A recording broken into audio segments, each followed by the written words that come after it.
आवाज आ रही है? चलिए, तो हम लोग ये 15 दिन ही अपने 15 दिन में क्या कर सकते हैं आप लोग? तो 3-4 टाइप के विद्यार्थी होंगे आप लोग। जैसे एक तो मेरे भी विद्यार्थी है, तो वही एक वो होंगे जिन्होंने बिल्कुल भी नहीं पढ़ा होगा, तो अपन उसी अकॉर्डिंग थोड़ा सा देख लेंगे, और आप लोग भी उसी अकॉर्डिंग अपना मेहनत करिएगा इस 15 दिन। और फर्स्ट पेपर को भी लेकर के मैं चलूंगा, यहाँ फर्स्ट पेपर बता दूंगा। एक तो वो विद्यार्थी होंगे जिन्होंने अभी स्टार्टिंग ही किया होगा, या सोचा होगा कि भाई अपन चलो यूजीसी कर देते थे, और पहले हो सकता है स्कूल कॉलेज स्तर पर उनकी पढ़ाई ठीक हुई हो, ना भी हुई हो, ये भी हो सकता है, थोड़ा बहुत पढ़ते रहे हो, ऐसा भी हो सकता है। तो इन विद्यार्थियों के लिए 15 दिन में क्या, तो ऐसे विद्यार्थी जिन्होंने ज्यादा नहीं पढ़ा है और कुछ भी नहीं पढ़ा है, तो फर्स्ट पेपर भी आपने नहीं पढ़ा है, यानी आप स्टार्टिंग ही करने वाले, तो ऐसे विद्यार्थियों को मैं कहूंगा कि ऐसे विद्यार्थियों का 15 दिन में कुछ भी नहीं हो सकता है, नेक तो नहीं भी हो सकता है ऐसे लोगों का जिन्होंने पहले कुछ नहीं पढ़ा। तो ऐसे लोगों के लिए तो यही सलाह है कि आप अभी से अगले पेपर के लिए से तैयारी करनी होगी, लेकिन फिर भी कहेंगे कि अभी देना है, तो उसके लिए सबसे अच्छा है जैसा मैंने सिलेबस पढ़ाया है, इस तरीके से किसी का ढंग से सिलेबस ही पढ़ लीजिए, तो कम से कम 30, 35, 40 क्वेश्चन आपके डायरेक्ट आ जाएंगे। क्यों कोमल जी? जितना मैं सिलेबस में चीजें याद कराता हूँ वही आप याद करो, तो उससे क्योंकि सिलेबस से 30-35 क्वेश्चन आ जाते हैं, तो उस तरीके से सिलेबस पर मेन बातें याद कर सकते हो, वो भी मैं अभी बताऊंगा कैसे मेन बातें कर सकती हूँ। तो ये तो केवल 15 दिन में सिलेबस पर जितना कंटेंट मैंने लिख दिया है, 30% कंटेंट आप वही रख लीजिए, उसी से 30 से 35 क्वेश्चन हर बार मिलते हैं, जो मेरा पिछले 3 बार यूजीसी का अनुभव है। तो ये एक हो गया। अब इस कैटेगरी के विद्यार्थी बहुत कम होंगे, और उनका यही रहता है कि प्रॉपर करेंगे।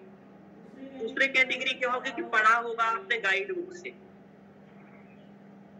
हो सकता है कोई कोचिंग भी पढ़ी, और आपने पढ़ा लगभग है लेकिन रिवीजन करने वाला बेटर बचा है। अब आप कुछ यूनिट आपने कवर नहीं भी की, कुछ यूनिट आपकी बची, लेकिन आपने 7-8 यूनिट बहुत अच्छे से की, ये वाले विद्यार्थी होंगे। इसमें होंगे जिन्होंने 7 से 8 यूनिट अच्छे से अटेम्प्ट की है, 5 अटेम्प्ट की है, और बाकी यूनिटें ठीक से नहीं पढ़ी है, या फिर कुछ सब्जेक्ट अच्छे से पढ़े हैं, कुछ नहीं पढ़े हैं।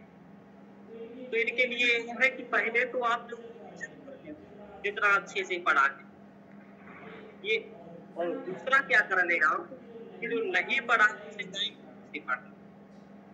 गाइड बुक में आपको वही गाइड बुक रखनी है, संस्कृत विधि स्पर्धा विकास, उससे अच्छी कोई गाइड बुक ठीक ठाक है नहीं, तो गाइड बुक में वही ठीक ठाक है, जो बुक परफेक्ट नहीं है लेकिन ठीक है उपलब्ध है तो अच्छी। तो इस तरीके से ये होगी। जिन्होंने कुछ यूनिट रही, अब तीसरे प्रकार के विद्यार्थी और हैं जिन्होंने लगभग 90% कवर कर रखा है, 80% कवर कर रखा है, या 70% कवर कर रखा है, ऐसे स्टूडेंट इन्होंने फर्स्ट पेपर में थोड़ा बहुत ऐसे ही तैयार, तो इनके लिए 15 दिन में ये होगा कि आप 2 दिन 15 दिन को 7 लीजिए, और एक यूनिट को 2 दिन लीजिए, जैसे कि आपके सर करेंगे और करते हैं, सर एक देते हैं तो यही करते हैं कि मैं 2 दिन अब बांट लूंगा, क्योंकि यही है कि एक दिन एक यूनिट के लिए 10 यूनिट है आपके पास, एक दिन एक यूनिट के लिए कर दें, और उस एक यूनिट का जो पोर्शन मुझे कम आता होगा, जहाँ कंफ्यूजन होता होगा, क्योंकि आपको अपनी स्थिति सबसे अच्छे से मालूम होगी। जैसे मुझसे कहे कोई एग्जाम्पल ही लेकर के चलते हैं, जैसे मुझसे कोई कहे कि ये वैदिक साहित्य की पहली यूनिट करना है एक दिन में, तो कैसे करोगे? इसको मैं सिर्फ एक दिन दूं, ये आप काम करिए। एक दिन में क्या पढ़ लोगे आप इसमें? दूसरी यूनिट दूंगी अपन एक ही दिन देंगे, कैसे पढ़ेंगे वो भी मैं आपको बता देता हूँ। इस तरीके से हम लोग क्या करेंगे, 10 यूनिट केवल एक दिन देंगे और अगले 10 दिन में ही अपना रिवीजन करेंगे भले, और वो इस अकॉर्डिंग यूनिट रखेंगे अपन कि जो हम लोग को कब आती है उसको पहले रख और लास्ट में रख लो, यानी कि जो कम आती है उसको पहले रख लो या पहले रख लो और लास्ट में रख लो, यानी कि उसको 2 बार पढ़ना है आपको जो नहीं आती है, और बाकी जो आती है उसको बीच में पढ़ लेना है यहाँ से। जैसे मेरे स्टूडेंट थे, अभी इनको मैंने कंप्लीट सिलेबस नहीं हो पाया आप लोगों का। आपका व्याकरण रहा है, आपका साहित्य का पोर्शन रहा। अभी आपका जो व्याकरण वाला पोर्शन कराऊंगा वो लास्ट के 2 दिन में ही कराऊंगा, मैराथन 8 से 10 घंटे का एक मैराथन कराऊंगा व्याकरण का। ऐसे 12 से 15 घंटे का क्लास कराऊंगा केवल व्याकरण, और उस 12 से 15 घंटे के व्याकरण में आपको लगभग चीजें रिवीजन करा दूंगा, चीजें समझा दूंगा कुछ इम्पोर्टेंट, तो उसमें से कुछ आपको याद रह जाएंगी, बाकी आपको डिटेल्स में तो चीजें करनी पड़ेगी। जैसे मैंने सभी यूनिट पढ़ाई, समझ रहे हो कोमल जी? जैसे अकबर की स्मृति पढ़ा हमने, महाभारत पढ़ा, रामायण पढ़ा, कौटिल्य शास्त्र पढ़ा, से पढ़ा, उसके नोट्स बनाए, काव्य प्रकाश पढ़ा, नाट्य शास्त्र पढ़ा, उसी तरीके से सभी चीजें पढ़नी पड़ेगी। लेकिन एक मैराथन ऐसा भी कर सकते हो कि 12 से 15 क्लास में कर सकते हो यूनिट का, ये भी ये तीसरे वाले विद्यार्थी। और चौथे वाले विद्यार्थी वो है कि जिनका नेट क्वालिफाई और इन्हें करना है JRF। तो नेट हो रहा है बार बार और JRF नहीं हो रहा है, उनके लिए एक ही उपाय, ऐसे बहुत कम मेरे पास आएंगे, क्योंकि जिनका नेट क्वालिफाई होता है वो ज्ञानी मानने लगते हैं अपने आप को, तो इसमें से बहुत ही कम लोग। अब उन्हें लगता है कुछ हो गया है, लेकिन आपके कुछ अप्रोच में कमी हो सकती है। वो कमी क्या हो सकती है, या तो आप पेपर अटेम्प्ट करने में गलती करते हो, यदि आपने सब कुछ पढ़ा है और आपका JRF नहीं हो रहा है तो आप पेपर अटेम्प्ट करने में गलती कर रहे हैं, या फिर आपने कुछ पोर्शन को बहुत ठीक से नहीं पढ़ा है और आपको लग रहा है कि आपने पढ़ लिया। ये 2 ही गलती होती है कि जब व्यक्ति को लगता है कि मैंने सब कुछ पढ़ लिया है, किसी भी कीमत पर JRF को भूल रहा है, तो भाग्य तो बाद में है, उससे पहले 2 गलतियां होती है। एक तो पेपर अटेम्प्ट ठीक से ना करना, दूसरा कुछ पोर्शन ठीक से ना करना। कहते हैं कि सर एग्जाम्पल दीजिए, कैसे पेपर अटेम्प्ट ठीक से नहीं करते हैं, मैं बताता हूँ। आपके सर के साथ क्या हुआ कि पहले नहीं हुआ आपके सर का, नेट ही हो रहा था बार बार, उसका एक कारण था, मतलब बार बार क्या, 2 बार ही मेरा नेट हुआ है, एक बार गलती से हुआ है, एक बार पढ़ के हुआ है, दूसरी बार तीसरी बार में नहीं आ रही। अब क्या हो रहा था, दूसरे बार के नेट में पढ़ने के बाद क्यों नहीं हुआ, उसका कारण था पेपर ठीक से अटेम्प्ट ना कर। कैसे ठीक से पेपर अटेम्प्ट नहीं किया था, मैंने प्रॉब्लम क्या किया कि मैंने संस्कृत को केवल 80 से 90 मिनट दिए और 80-90 मिनट मैंने फर्स्ट पेपर को दी।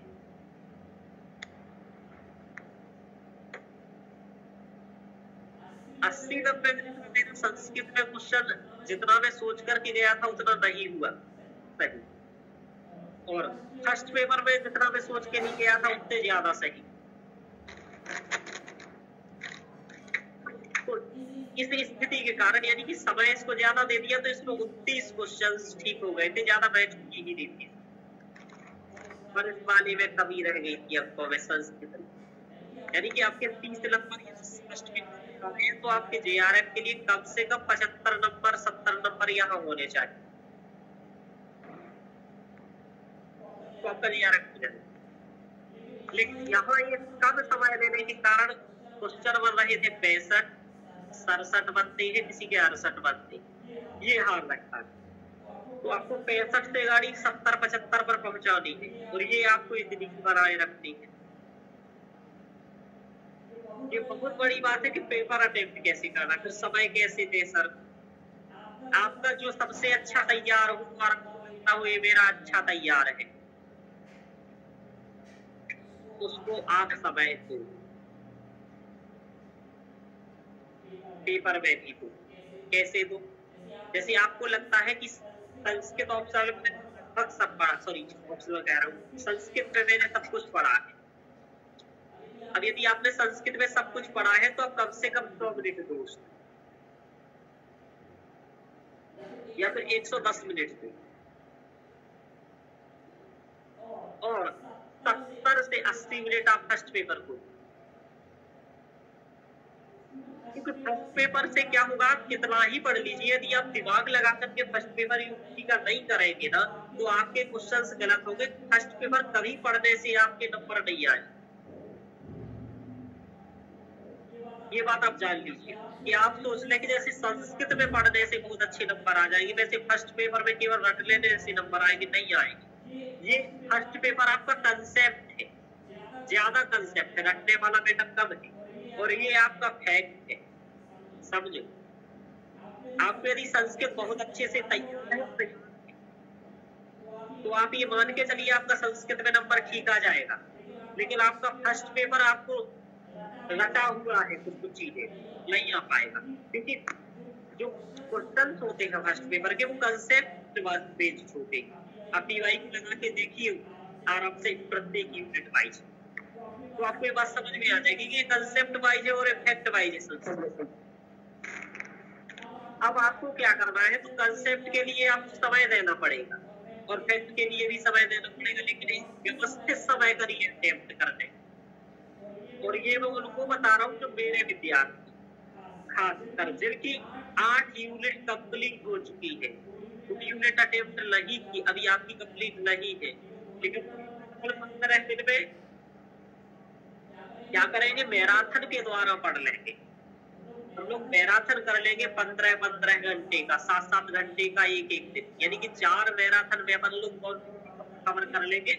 एक जो लगभग बेसिक आना ही चाहिए आप। और उसके बाद क्या करेंगे आपके लिए कि फिर आपका डीप में जैसा पढ़ा रहे हैं तो आपको पढ़ना ही है। समझ पा रहे हो कोमल जी, सीमा जी, पूनम जी? जी सर। हाँ, हम लोग साहित्य और व्याकरण के पोर्शन की 4 मैराथन क्लास कर लेंगे, 5-6 घंटे और 5-5-6-6-7-7 घंटे, और 5-7 घंटे में यदि 5-5-7-7 घंटे की 2 क्लासें हो जाएंगी तो साहित्य का जो पोर्शन बचा है, आधा ही पोर्शन बचा है, काव्य शास्त्र, नाट्य शास्त्र का प्रकाश, ये सब अपना हो ही चुका है, तो जो भी पोर्शन बचा है वो अपन 15 घंटे में कवर कर लेंगे, और 15 घंटे में व्याकरण कवर कर लेंगे, जो बहुत इम्पोर्टेंट चीज है, जो पूछी जाती है, ये तो आपको करना है। और बाकी 8 यूनिट आपकी बहुत डीप में अच्छे से कर चुके हैं तो सबका नेट क्लियर हो जाएगा ये आप। और फर्स्ट पेपर यदि आप लोगों ने अपनी तरफ से अच्छा कर लिया होगा तो आपका JRF भी क्लियर हो जाएगा, जो मेरे विद्यार्थी आप और आप सभी का भी हो जाएगा। कैसा नहीं है, आपने भी तो तैयार किया होगा 6 महीने में, उससे आप लोग पहले दर्शन पढ़े थे कई विद्यार्थी, शायद ऐसा कोई विद्यार्थी यहाँ पर आया हो जो मुझसे पहले पढ़ा दर्शन वगैरह वहाँ यूट्यूब पर, तो ये आपको करना है। अब आप कैसे करोगे तो मैंने बता दिया 4 प्रकार के विद्यार्थी है, जिनका एक तो है वो जिनका नेट हो रहा है और JRF नहीं हो रहा है, लेकिन अब में से अधिकतर विद्यार्थी तीसरे नंबर वाले तो उन्हीं को लेकर जिन्होंने 5-7 यूनिट अच्छे से पढ़ी होगी, ठीक है, उन्हीं का नेट होगा अभी। जिन्होंने 5-7 यूनिट बहुत अच्छे से पढ़ी होगी और फर्स्ट पेपर भी कुछ आपने पढ़ा ही होगा, उसी अकॉर्डिंग आपको चलना है। तो आप क्या करें, जो ऐसे हैं जिन्होंने 5 से 7 यूनिट तैयार कर रखी है थोड़ा बहुत, ठीक है, ध्यान दे लीजिए, इसी की स्ट्रेटजी लेकर के मैं एग्जाम्पल बता रहा हूँ कैसे 2 दिन में यूनिट या रिवीजन करोगे, मैं बता रहा हूँ। जिन्होंने 5 से 7 यूनिट तैयार कर रखी है, कोई भी हो सकती है, और आपकी 4 यूनिट तैयार नहीं है, नमस्कार बच्चों, 4 यूनिट 5 यूनिट तैयार नहीं है जी, या फिर कुछ पोर्शन कवर नहीं है, जैसे कि किसी का महाभाष्य कंप्लीट नहीं है, किसी का वाक्यपदीयम कंप्लीट नहीं है व्याकरण में, इस तरीके से। किसी ने याज्ञवल की स्मृति नहीं पढ़ रखा है, या फिर किसी ने कुछ गायत्री पढ़ रखी है, तो इस तरीके से विद्यार्थी, क्योंकि लगभग कंप्लीट कर पाना शायद ना कर पाए, तो आप लोग क्या करेंगे, 2-2 दिन दीजिए 15 दिन के, और वो 2 दिन आप डिसाइड करेंगे किस विषय को देना। सबसे पहले आप क्या करेंगे, उसमें क्या करना चाहिए, जो कठिन से सरल की ओर आप कैसे चलेंगे इसको भी ध्यान रखना कि 2-2 दिन कैसे आप करेंगे। जो आपको लगता है आपने पढ़ा हुआ है उसको आप शुरुआत के दिनों में रख लीजिए। जैसे आपने 5-6 यूनिट जो कवर की है उनको शुरुआत के 5-6 दिन में आप तैयार कर लीजिए, और जो आपने 4-5 यूनिट नहीं पढ़ी उनको लास्ट के 4-5-6 दिन में कर लीजिए, क्योंकि आप लास्ट में जो पढ़ के जाएंगे वो आपको तुरंत में याद रहेगा, और पेपर में कुछ कुछ कर आएंगे, और ये आपने पहले से पढ़ा है तो ये भी याद रहेगा। इस तरीके से आप कर सकते हैं। तो आपको समझ में आ गया होगा। ये स्थिति कोमल जी आपकी है, सीमा जी आपकी है, और सभी की है कि लगभग यूनिट, लेकिन आप लोगों की यूनिट लगभग तैयार है। जैसे दर्शन सभी का तैयार है, क्यों कोमल जी, दर्शन तैयार है? जी सर। हाँ, चलिए अब हम लोग, अभी आपको इतने में किसी को कोई भी क्वेश्चन पूछना हो यूजीसी वालों को पूछ लीजिए, आप बोल करके भी या फिर आप लिख करके भी, कैसे भी पूछ सकते हैं। पूछना है सीमा जी कुछ?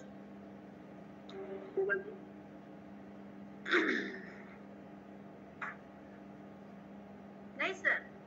राहुल जी, पूनम जी, ठीक हो? पूनम जी जिंदा हो?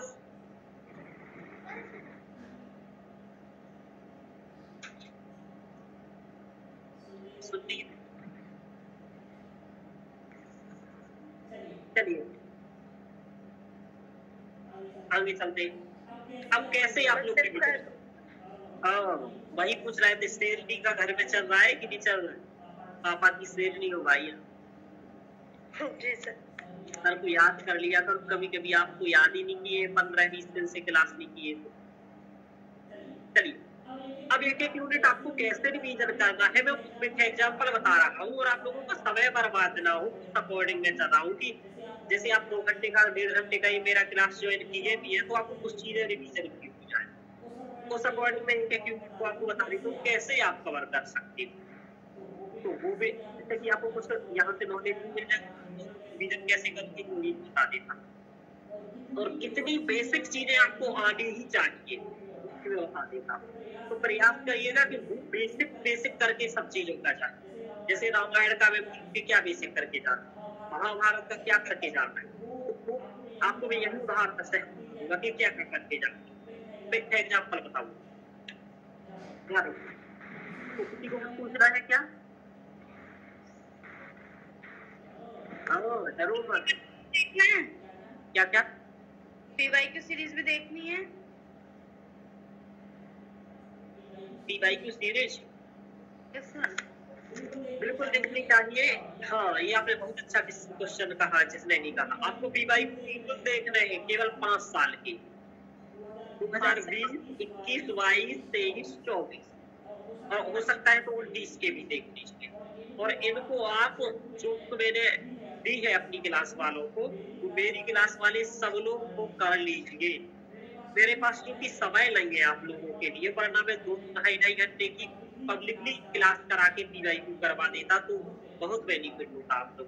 सर जो आपने भेजी है ना हमें वो पीडीएफ, वो हाँ हाँ वही जो मैंने आपको बुक दिया है पीवाईक्यू का, आंसर सहित है उसमें।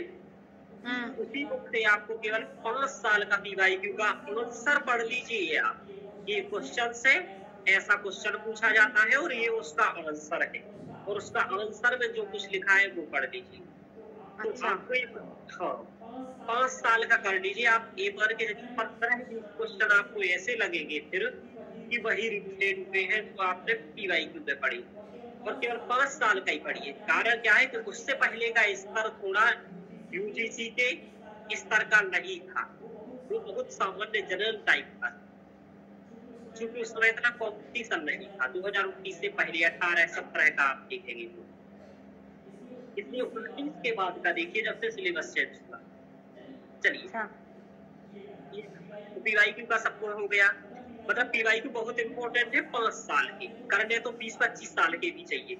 मैंने अभी आपको चूंकि मैं सिलेबस आपको करा रहा हूँ, तो अभी मैंने पीवाईक्यू इसलिए बहुत डिटेल्स में करवाई नहीं है, कुछ कुछ करवा भी दिए। हाँ सर कराए थे ना। और कुछ क्वेश्चंस पूछना है किसी को, पूछ सकते हो,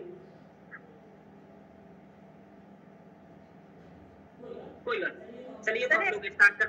हाँ बताइए सर एक बार ये बता दो कि है ना ये महाभारत ये रामायण इनमें ना कौन से टॉपिक पे ज्यादा वो करना है? ऐसे तो हमने पूरा एक बार रिवाइज कर लिया, आपके नोट्स दिए हुए थे जो। जैसे महाभारत में तो पर्व है ना, पर्व इनमें से क्वेश्चन आते हैं सर, है ना? जी बिल्कुल आते हैं पर्वों का। जैसे महाभारत में सबसे इम्पोर्टेंट क्या है आपको, यदि आपने मुझसे मेरे से पढ़ा है, पढ़ लिया मेरा लेक्चर पर्वों का? हाँ सर पढ़ लिया ना महाभारत। हाँ अब आप बताइए तो मैंने वहां पर एक श्लोक का ट्रिक बनवाया होगा, वो आपको याद है? जैसे मैं आपसे पूछ लेता हूँ, आप लोगों से एक क्वेश्चन पूछ लेता हूँ, ये बहुत इंपॉर्टेंट क्वेश्चन है जो पूछा जाएगा, पूछा गया है पहले भी। हाँ जरासंध वध किस पर्व में हुआ था? कौन सा? जरासंध वध कस्मिन पर्व में, बताइए बताइए आप लोग। बहुत सामान्य क्वेश्चन है, अभी पूछा जाता है, नॉर्मल है।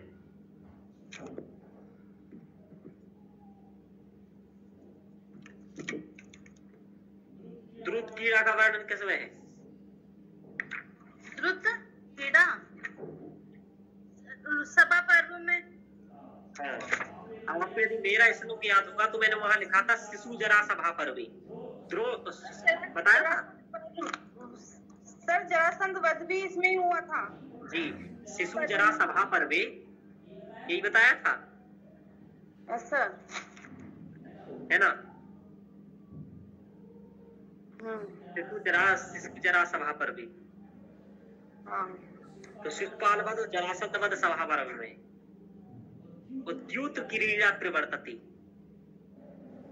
द्रुत कीड़ा भी इसी में है। हाँ इसमें मैंने बना लिखाया था, अभी लाइन याद है तो आपको सभा पर्व का सब कुछ याद। सभा पर्व की मूल घटना यही बताई थी मैंने वहां आपको शॉर्ट में। तो जो अभी नए मतलब स्टूडेंट्स हैं वो भी ऐसी बातें याद रखना कि शिशुपाल वध कहाँ है, जरासंध वध कहाँ है, द्रुत कीड़ा कहाँ हुआ है, तो ये कहाँ पर हुआ है सभा पर्व में, आपको सभी पर्वों का ये मालूम होना चाहिए। पूनम जी याद है? कर लिया सर? तो सुना दीजिए फिर। सर भूल जाती हूँ, आज शपथ करवाएगा। पेपर में भी भूल जाएंगे, है ना? आप ऐसे भूलोगे, मैंने इतना अच्छा बना के दिया है, आप लोग ये भूल जाओगे। शिशु जरा, मैंने ये खुद श्लोक बना के दिया है भाई आप लोगों को, कोई बना के। शिशु जरा सभा कीड़ा प्रवर्तती, किसी गाइड बुक में नहीं, किसी बुक में नहीं, कि आपको बस इतना ही याद रखना है। शिशुपाल वध जरासंध वध सभा पर्व। अब जैसे रामायण से क्वेश्चन क्या बनेगा, अभी पूछ लेता हूँ। रामायण तत्वदीपिका किसकी टीका है? रामायण तत्वदीपिका किसकी टीका है? राइटर का नाम बताइए, लेखक का। अभी सबसे सामान्य क्वेश्चन है इसका।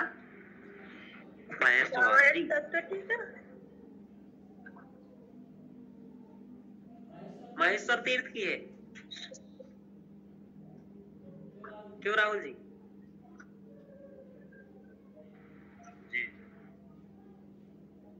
बताइए किसकी है? सर ये क्लासेस पूर्ण रूप से कब से चल रही है? हमें तो पता नहीं चला, हम तो लेट ज्वाइन किए। देखिए पहले से भी पढ़ाई हो चुकी थी क्या? हाँ देखिए मैं ऑनलाइन बैच पढ़ा रहा हूँ स्पेशली फॉर यूजीसी नेट के लिए। हाँ जनवरी से हम लोग बैच स्टार्ट किए थे और जनवरी से कंप्लीट बैच चल रहा है। लाइव क्लास इसी तरीके से होती हैं और सब कुछ। तो लगभग अभी 8 यूनिट कंप्लीट हुआ है, जो बहुत अच्छे से, मतलब एक मूल बुक से पढ़ा और हैंड रिटन नोट्स वगैरह इनको दिया, और बाकी अभी 2 यूनिट बची है बहुत डिटेल से पढ़ने को। तो वही तक मैं इनको कह रहा हूँ। तो वो उसका लिंक मतलब इसी वाले जो क्या कहते हैं चैनल है उसमें आ जाता है कि उसका अलग से ग्रुप बना हुआ है व्हाट्सएप ग्रुप?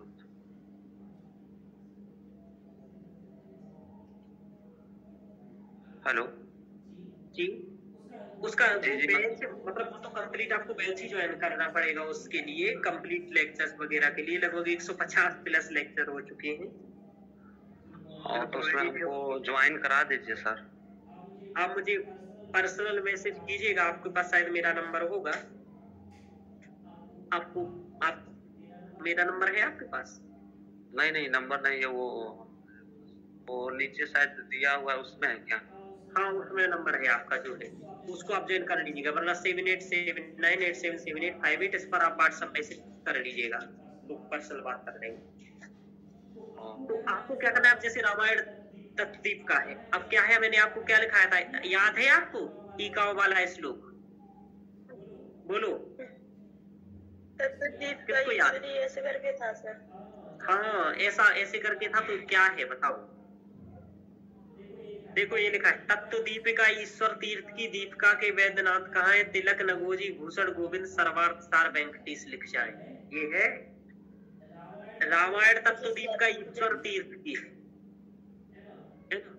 रामायण दीपिका वैद्यनाथ की है, और रामायण तिलक नागोजी भट्ट की है, रामायण भूषण गोविंद राज की है, और सर्वार्थ सार वेंकटेश की है।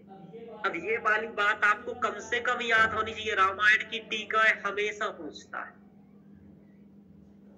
समझ पा रहे? तो बेसिक बातें यही है जो मैं आपसे कह रहा हूँ कि ये तो कम से कम करके आप लोगों को जाना ही पड़ेगा इस तरीके से कि रामायण की टीका है क्या। आपसे पर्वों को क्रम से लगाने को पूछेगा, आदि सभा पर्व से वन पर विराट पर्व, तो याद है आपको? बताइए, श्लोक सुनाइए जो मैंने याद किया कराया था, याद है?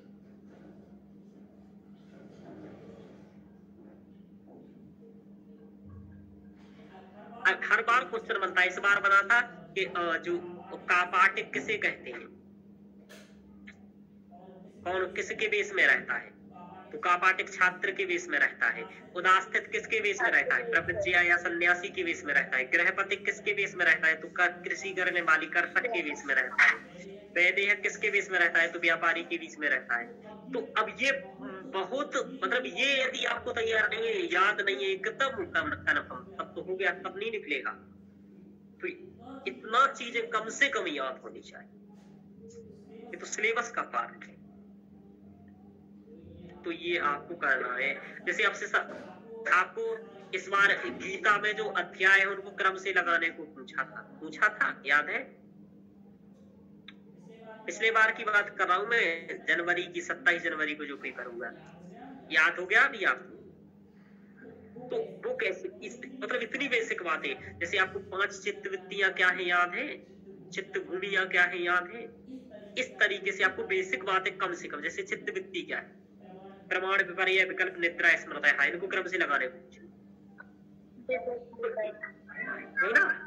जैसे आपसे ये पूछता है चित्त भूमि को क्रम से लगाइए, चित्त गुण विचप्त एकाक निमित्त 10 चित्त भूमियां, फिर आपको इससे डीप में पढ़ना है कि जो रज प्रधान होती है वो क्षिप्त होती है, मूड तप प्रधान मूड होती है, विक्षिप्त में क्या होता है, कभी रज आता है लेकिन कभी कभी कम आने के कारण इसमें विक्षिप्त हो जाता है, जब एकाग्र में इसमें क्या रहता है, खास चित्तदीप एकाग्रता आती है। तो इस तरीके से फिर इनके डीपे में पढ़ना है आपको चीजों को, मतलब बेसिक बात इतनी तो आपको मालूम ही होनी चाहिए कि चित्तभूमि लगी है तो चित्तभूमि कितनी होती है और क्या नाम है, वो क्या है।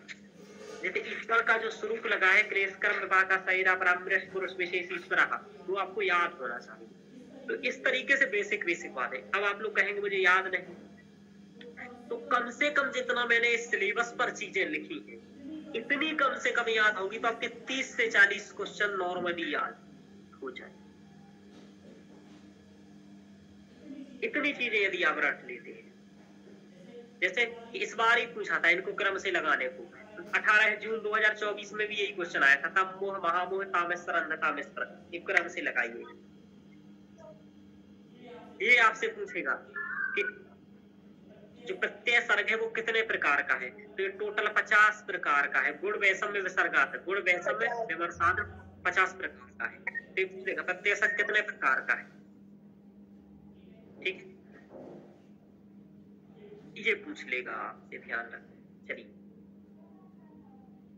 तो अब ये तो मैंने इधर उधर की बातें करके बता दिया आपको, लेकिन अब मैं एक एक यूनिट को लेकर के थोड़ा सा आपको बता देता हूँ कि कैसे एक यूनिट रिवीजन करोगे। तो रिवीजन में मूल क्या करोगे आप कि एक तो जिन्होंने बहुत अच्छे से पढ़ लिया है वो तो 2 दिन में ही सब कुछ रिवीजन करेंगे। जिन्होंने कुछ भी नहीं पढ़ा है, ज्यादा नहीं पढ़ा है, स्टार्टिंग ही किया है और सोच रहे हैं कि मुझे करना है, देना ही है पेपर, तो सोच रहा हूँ कि सर बाद में आपका बैच ज्वाइन कर लूंगा, लेकिन पेपर तो कम से कम दे ही लूं।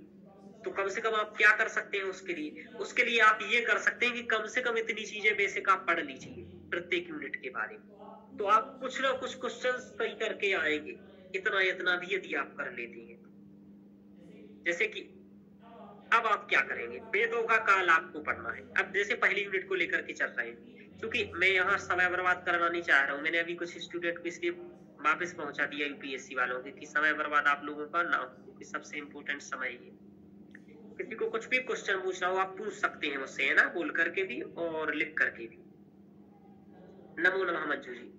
चलिए आगे चलते हैं। फर्स्ट यूनिट जैसे रिवीजन कर दिए तो कैसे सर एक दिन में करेंगे, ये सर बता रहे हैं, और आपको भी 1 घंटे में करा देता हूँ एक यूनिट, या फिर 30 मिनट में ही करा देता हूँ। मैं कैसे करूंगा, जैसे मुझे वेदों का काल पढ़ना है, तो चूंकि वेदों का काल सबने अपने अपने अकॉर्डिंग बताया, क्योंकि निश्चित पता नहीं है किसी को, तो ये आपको पता करना है। तो पूछा क्या जाएगा पेपर में, पूछा जाएगा सबसे पहले मैक्स मूलर का नाम लिखा है, वेबर का नाम लिखा है, जैकोबी का, बाल गंगाधर तिलक का, एम बिटरनेस का, भारतीय परंपरागत विचारक, बस इतना ही लिखा है। अब इसको केवल 15 मिनट में रिवीजन करना है। कितने मिनट में, कितने मिनट में करोगे पूनम जी, नीलम जी, कोमल जी, जो मेरे स्टूडेंट है, ध्यान रखो आप लोग, 15 मिनट में रिवीजन करना है, क्योंकि सर से आपने डीप पढ़ लिया है। जी सर। तो इसको 15 मिनट से ज्यादा नहीं देना, क्योंकि इसकी औकात ही नहीं है 15 मिनट से ज्यादा। और एक क्वेश्चन हर बार भी आएगा तब भी नहीं है। कारण क्या है, क्योंकि मैक्स मूलर ने क्या कहा, मैक्स मूलर एक जर्मन विद्वान था, नहीं सॉरी, हाँ, ये मैक्स मूलर ने ये कहा कि भाई हम बौद्ध के समय के आधार पर वैदिक काल मानेंगे, और वैदिक काल को हम 1200 से 400 तक मानेंगे। क्या मानेंगे, 1200 से 400 तक मानेंगे, क्योंकि बौद्ध का जन्म लगभग 400 के आसपास हुआ है, 500 में हुआ है वैसे तो, लेकिन ठीक है, इसने कहा कि 400 तक मानेंगे अपन, है ना। तो कैसा माना, अब इसका पूछा जाता है क्रम से लगाने को। इसने क्या किया कि उस 1000 साल के काल को भी 4 भागों में बांट दिया, ठीक है। वो क्या कर रहे 4 भाग, तो इसने पहला कर दिया छंद काल, दूसरा कर दिया मंत्र काल, तीसरा कर दिया ब्राह्मण काल, चौथा कर दिया सूत्र काल। मैंने आपको ट्रिक बताई थी, क्या बताई थी याद है, बोलो जल्दी से। सूत्र। Very good. इनको क्रम से लगाने को पूछेगा कि इनका काल जो ये बताए हैं क्रम से लगाओ। तो आपको याद करने के लिए मैंने ट्रिक बताया था, छम रा सूत्र, याद रखो कि छंद काल, मंत्र काल, ब्राह्मण काल, सूत्र काल। छमरा सूत्र कितने का है, 1200 का। 1200। अब 1200 से इसमें से 200 साल कर दीजिए, 1200 से 1000, 1000 से 800, 800 से 600, 600 से 400, ये वाली चीज। अब इतने में आप रिवीजन कर देंगे। इसको ये पता चल गया इसने किसके आधार पर बताया, बौद्ध के आधार पर। किसने बताया, मैक्स मूलर ने। इसका 4 भागों में बांटा, वो 4 भाग क्या है, छंद काल, मंत्र काल, ब्राह्मण काल, सूत्र काल। किसने 1200 से 1000, 1000 से 800, 800 से, अब क्या पूछ लेता है पेपर में कि इसने जो 800 से 600 का बताया वो क्या बताया, तुरंत लिख लेना है। 1200 कौन सा काल चल रहा था, 800 से 600 तक मैक्स मूलर के अकॉर्डिंग, ब्राह्मण काल। अब आपको ये पता होना चाहिए, समझ में आ रहा कि ब्राह्मण काल चल रहा था। अब आपसे क्या पूछ लेगा और मैक्स मूलर से इससे ज्यादा ये पूछ लेगा कि मैक्स मूलर ने क्या किया है कि बहुत सारा कार्य किया है, और इसकी जो एक बुक है, वो इसकी बुक सबसे इम्पोर्टेंट जो बुक का नाम है वो है history of ancient Sanskrit literature, यानी कि इसने एंशिएंट संस्कृत लिटरेचर पर बुक लिखी है।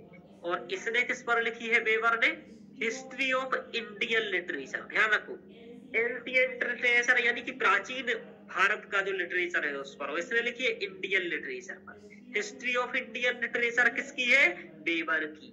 और मैक्स मूलर की क्या है? Ancient Sanskrit literature. ये दोनों की अलग अलग बुक हो गया। तो बेबर को भी देख लेते। बेबर जर्मन का विद्वान था। ये कह रहा था भाई नहीं, हम 1200 से 1500 का वैदिक काल मानेंगे, यानी कि वेद का समय 1200 से 1500 क्या है? ईसा पूर्व। तो ये कह रहा था। अब ये 1200 से 1500 कह रहा है कि मतलब इससे कम तो नहीं कह सकते हैं। इसका ऐसा कहना था कि इतना तो कम से कम है ही, इससे कम नहीं है। तो ऐसा बेबर कह रहा। तो आपको बताओ बेबर की बात सबसे ज्यादा मानी जाती है। वैदिक काल जो मानते हैं 1500 ईसा पूर्व से ही लेकर के चलते, और उससे फिर लेकर के चलते हैं जो मतलब हिस्ट्री पढ़ते हैं तब। तो किसके अकॉर्डिंग हो गया? बेबर के अकॉर्डिंग हो गया। तो बेबर की बुक का नाम पता चल गया। बेबर कहाँ का है? जर्मन का है। क्या बताया इसने? 1200 से 1500 बताया। और ये बेबर की मूल बात है। अब आपको इसकी एक बात और याद रखनी है मैक्स मूलर की। क्या रखोगे? मैक्स मूलर की एक और बुक है। क्या है?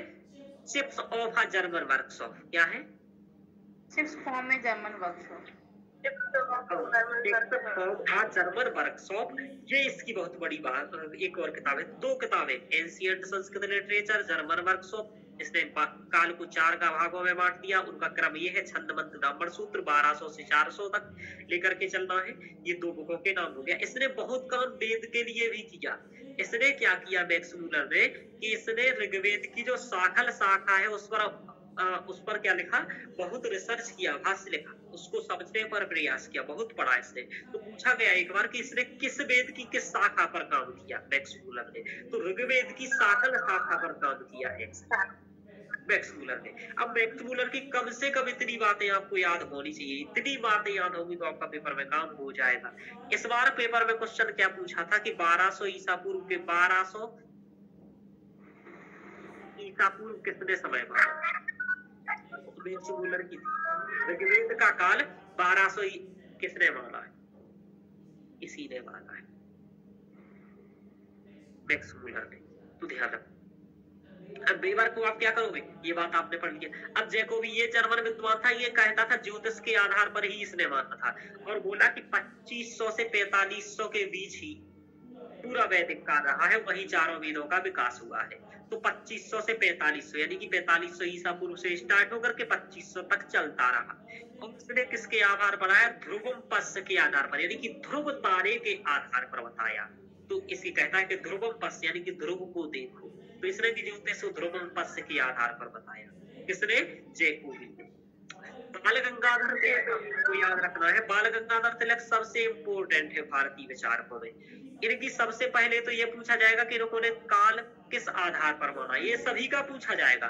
मैक्स मूलर ने किसके आधार पर बताया? बौद्ध के आधार पर। बेबर ने किस आधार पर बताया कि कम से कम जिस टाइप से भाषा वगैरह लिखी हुई है तो वो 1200-1500 से भी पहले की नहीं हो, ऐसा आधार पर। जैकोबी ने किस आधार पर? ध्रुवम पश्य या ज्योतिष के आधार पर। बाल गंगाधर तिलक ने किस आधार पर बताया? तो बाल गंगाधर तिलक ने बताया ज्योतिष के आधार पर। और इन्होंने भी 4 भागों में बांट दिया। किस भाग में? इन्होंने 4 नक्षत्रों के आधार पर बांट दिया कि अदिति। अब इसकी ट्रिक बताई थी, बताइए क्या ट्रिक थी क्रम से लगाने की? आमृग सूत्र। Very good. आमृग कृसु। वेरी गुड, बहुत अच्छा। मतलब कोमल जी ही मेरा कंटेंट याद की है ना? पूनम जी थोड़ी शर्म आनी चाहिए है ना जीवन में। 15 दिन से मैं नहीं हूँ, मैं कह के गया था रिवीजन करो। अदिति काल, मृगशिरा काल, कृतिका काल और सूत्र काल। अदिति काल, मृगशिरा काल, कृतिका काल, सूत्र काल। अमृग कृसु क्रम से लगाने को पूछेगा। रटा होगा 10 सेकंड में क्वेश्चन सही हो जाएगा। वहां छम्बरा सूत्र 1200 का है। मैक्स मूलर खत्म हो गए। German workshop ancient Sanskrit literature Max Muller का काम हो गया। यहाँ क्या हो गए? अमृग कृसु, अदिति काल, मृगशिरा काल, कृतिका काल और सूत्र काल। इस बार क्वेश्चन आपसे पता है क्या बना था कि कृतिका काल, मृगशिरा काल का या फिर कृतिका काल का, इन दोनों में से कोई एक का पूछा था। इनका समय क्या है? तो अदिति काल का 6 से 4 और 4 से 600 ईसा पूर्व, 6000 ईसा पूर्व से 4000 ईसा पूर्व अदिति काल का समय है। 4000 से 2500 ईसा पूर्व मृगशिरा काल का समय है। कृतिका काल का 2500 से 1400 कृतिका काल का है, और सूत्र काल का समय है 1400 से 500 ईसा पूर्व। अब आपसे क्या पूछता है पेपर में कि भाई 1400 से 500 ईसा पूर्व के मध्य में कौन सा काल चल रहा था, तो आपको कहना पड़ेगा सूत्र काल चल रहा था। 2500 से 1400 के बीच क्या काल चल रहा था, कृतिका काल चल रहा था। ऐसा भी पूछा जा सकता है कि जो जिन नक्षत्रों के आधार पर उन्होंने बताया है वो उनका क्रम क्या है, तो अदिति काल, वृक्षरा काल, कृतिका काल और सूत्र काल, ये है क्रम, ध्यान रखो। अब ये तो हो गया कि इन्होंने 4 भागों में बांटा, क्या बताया। अब इनका 2-3 चीज और है। इन्होंने से पूछा गया वेदों की उत्पत्ति कहाँ हुई मेरे चाचा जी, तो बोले भैया भारत निद्रा में नहीं हुई। तो कहाँ हुई, बोले ये है पृथ्वी का गोला, ठीक है, और इधर है भारत, और वेदों की उत्पत्ति हुई है इधर उत्तर ध्रुव में हुई है। कहाँ हुई है, उत्तर ध्रुवीय क्षेत्र, आर्कटिक क्षेत्र में हुई है, आर्कटिक क्षेत्र। तो इनकी एक बुक का नाम है Arctic home in the Vedas. तो वेदों के होम क्या है, घर क्या है, बोलो, आर्कटिक। हाँ, तो पूछेगा Arctic home in the Vedas किसका ग्रंथ है, तो बाल गंगाधर। बोले इधर नहीं हुआ है, उधर ही हुआ है। और इनका एक और ग्रंथ है ओरायन ग्रंथ। कई बार यूजीसी में पूछा गया कि ओरायन ग्रंथ के लेखक कौन है, बाल गंगाधर तिलक। तो ये बात इनका अच्छे से ध्यान रखना है। ये इतनी बातें, और भी इनकी बातें हैं जो मैंने डीप में आपको पढ़ाई हुई है। फ्री इन सभी चीजों का फर्स्ट यूनिट का कंप्लीट लेक्चर फ्री पढ़ा है यूट्यूब पर, तो सब लोग देख लीजिएगा जिनको भी देखना हो। एक कंप्लीट लेक्चर फ्री पढ़ा है यूट्यूब पर फर्स्ट यूनिट का। चलिए आगे देखते हैं। तो इस तरीके से हो गया। अब आपने देखा एम विंटरनेस कहता है भाई 2500 से 500 ईसा पूर्व है, और इसकी भी एक किताब का नाम है, और जो आप लोग नहीं बता पाओगे क्योंकि यहाँ नहीं लिखी है। आपने यदि पढ़ी हो तो इसकी बुक का भी नाम है। इसने भी किसी अभिलेख के आधार पर ही ये समय काल बताया। अभिलेख का नाम बता सकते हो, गिरनार अभिलेख, मितानी अभिलेख, मितानी अच्छा आगे विकल्प की जरूरत नहीं है। चलो इन्होंने तो मितानी अभिलेख के आधार पर ही इसने बताया। अब आप ये बताइए गोचित्ते किसकी रचना है, गोचित्ते देर ऐसे कुछ रचना थी नहीं की देर इंग्लिश किसका सर। इतनी उल्टी सीधी रचना बताओ किसकी हो सकती है। तो जाओ आप देखो, नोट्स पढ़ो, जो हैंड रिटन नोट्स आपको रिवीजन करो। ये सभी चीजें रिवीजन करना है। अब 15 मिनट का काम है, हो गया ना काम। अभी आप क्लास को देख लो, 15 मिनट में हो गया ये। अब किसका एम इंटरनेट खत्म है। भारतीय परंपराचार में 2-3 इम्पोर्टेंट है। दीनानाथ शास्त्री ये पगला था थोड़ा सा, बोला 3 लाख साल पहले हुआ है। धुआं में लट्ठ दे रहे, मजाक कर, मतलब कोई बुरा मत मान जाना भाई, मजाक कर रहा हूँ। 3 लाख साल पहले, मतलब सबसे पहले कह रहे दुनिया में भी था। तो 3 लाख साल पहले भाई, कुछ 3 लाख साल पहले का कह रहे थे। तो इनका भी नाम याद रखिएगा, ये थोड़ा सा अतिशयोक्ति कर रहे हैं। दयानंद सरस्वती का बार बार पूछा जाता है। ये कहते हैं अपौरुषेय, वेदों को किसी व्यक्ति ने नहीं बनाया है। तो पूछा गया है अपौरुषेय, वेद को अपौरुषेय कौन मानता है, विंटरनेस, दयानंद, बाल गंगाधर तिलक या मैक्स मूलर। तो आपको कहना पड़ेगा दयानंद। उन्होंने कहा है सृष्टि का जब आरंभ हुआ था तभी वेदों का हुआ था, ऐसा कौन कहता है, तो दयानंद। सृष्टि के आरंभ में ही वेद आरंभ हो गए थे, यानी कि जब सृष्टि की उत्पत्ति हुई तभी वेद आ गए। एक बात और है, जेमिनी ने भी जो मीमांसा दर्शन के प्रवर्तक है वो भी यही बात कहते हैं, अपौरुषेयम वाक्यम वेदः। वेद के जो वाक्य वो अपौरुषेय, यानी कि किसी ने बनाया। तो जेमिनी ने भी अपौरुषेय मान। तो ये भी आपको याद रखना है। इस तरीके से आपके दयानंद सरस्वती हो गए। बस आपको इतनी मूलभूत बातें याद रखनी है और रिवीजन करके जानी है। किसके लिए, कम से कम इस बार के लिए। अब ऐसा नहीं कि जो मेरे विद्यार्थियों ने बहुत डिटेल्स में पढ़ा है वो भी केवल इतना सा पढ़ के जाए। तो उनके लिए मैं सलाह नहीं दे रहा हूँ। सीमा जी समझ रहे हो? Yes sir. पूनम जी, लोगों को इतना कम पढ़ के नहीं जाना है, आपको जितना मैंने पढ़ाया वो ये तो अनिवार्य है। भाई अनिवार्य है ये तो, इतना इसके बिना तो नेट कभी नहीं होगा, मैं लिख के दे रहा हूँ। इतने के बिना तो कभी नेट नहीं होना है। और JRF करने के लिए इतने से नहीं होना है। JRF करने के लिए आपको वो चीजें पढ़नी पड़ेगी जो मैंने जितना डिटेल्स में चीजें पढ़ाई वो याद होनी चाहिए, तो उतना याद रखना। अब आपका ये हो गया, तो मैं 15 मिनट में, अब संहिता साहित्य में क्या करूंगा? संहिता साहित्य को मैं केवल 1 घंटा दूंगा। कितना दूंगा? 1 घंटे में कंप्लीट चारों ऋग्वेद, यजुर्वेद, सामवेद, अथर्ववेद पढ़ूंगा। कैसे पढ़ूंगा देख लीजिए। ये मैंने आपको जो पढ़ाया था तो उसमें 4 घंटे का एक फिर पढ़ाया, तो आप पढ़ लीजिएगा। ये चार्ट मैंने समझाया था। यदि ये चार्ट बहुत ठीक से पढ़ लो तो आपका जो संहिता साहित्य से 2-3 क्वेश्चन हर बार आते हैं आपके हो जाएगी कम। जैसे मैं आपको यहाँ बता देता, नॉर्मल चीजें पढ़ना है। ऋग्वेद की कितनी शाखाएं हैं? जल्दी जल्दी बोलते जाइएगा पूनम जी को, आप सभी। 5 शाखाएं हैं। रटी है क्या आपको? रटी होनी चाहिए। ताकल, वास्कल, आश्वलायन, सांख्यायन, मांडुकायन, 5 शाखाएं। यजुर्वेद की कितनी शाखाएं हैं? 2 शाखा। कृष्ण यजुर्वेद की 2 है और शुक्ल की 2 है, कृष्ण की 4 है। तो मध्यम दिनोकांड किसकी है? शुक्ल यजुर्वेद की। तैत्रीय, वैतरायणी, कटक, वस्तल किसकी है? कृष्ण यजुर्वेद की। सामवेद की कितनी शाखाएं हैं? 3 शाखाएं। कौशलीय, रामायणीय, देवनीय, ध्यान रखना। और अब अथर्ववेद की कितनी है? लब्धा, अथर्वणो, वेदा, 9 शाखाएं। पिप्पलाद, शौनक, मोहद, स्तुत, जलद, जाजल, ब्रह्मी, देवदत्त, चारण में। ये आपको याद होना चाहिए, ठीक है ना? हाँ, पतंजलि के अनुसार किसकी कितनी शाखा है? 9 शाखा है। पतंजलि के अनुसार किसकी है? अथर्ववेद की। 1000 शाखाएं किसकी है बोलो पतंजलि के अनुसार? सामवेद की। सहस्त्रवर्धमान सामवेदा। तो आप लोगों को ना इतनी चीजें नॉर्मल याद होना चाहिए। अब आप फिर क्या करोगे? आप ब्राह्मणों ग्रंथों को याद करोगे। ऐत्रेय, सांख्यायन और कौशिकी किसका ब्राह्मण ग्रंथ है? शतपथ ब्राह्मण यजुर्वेद का है।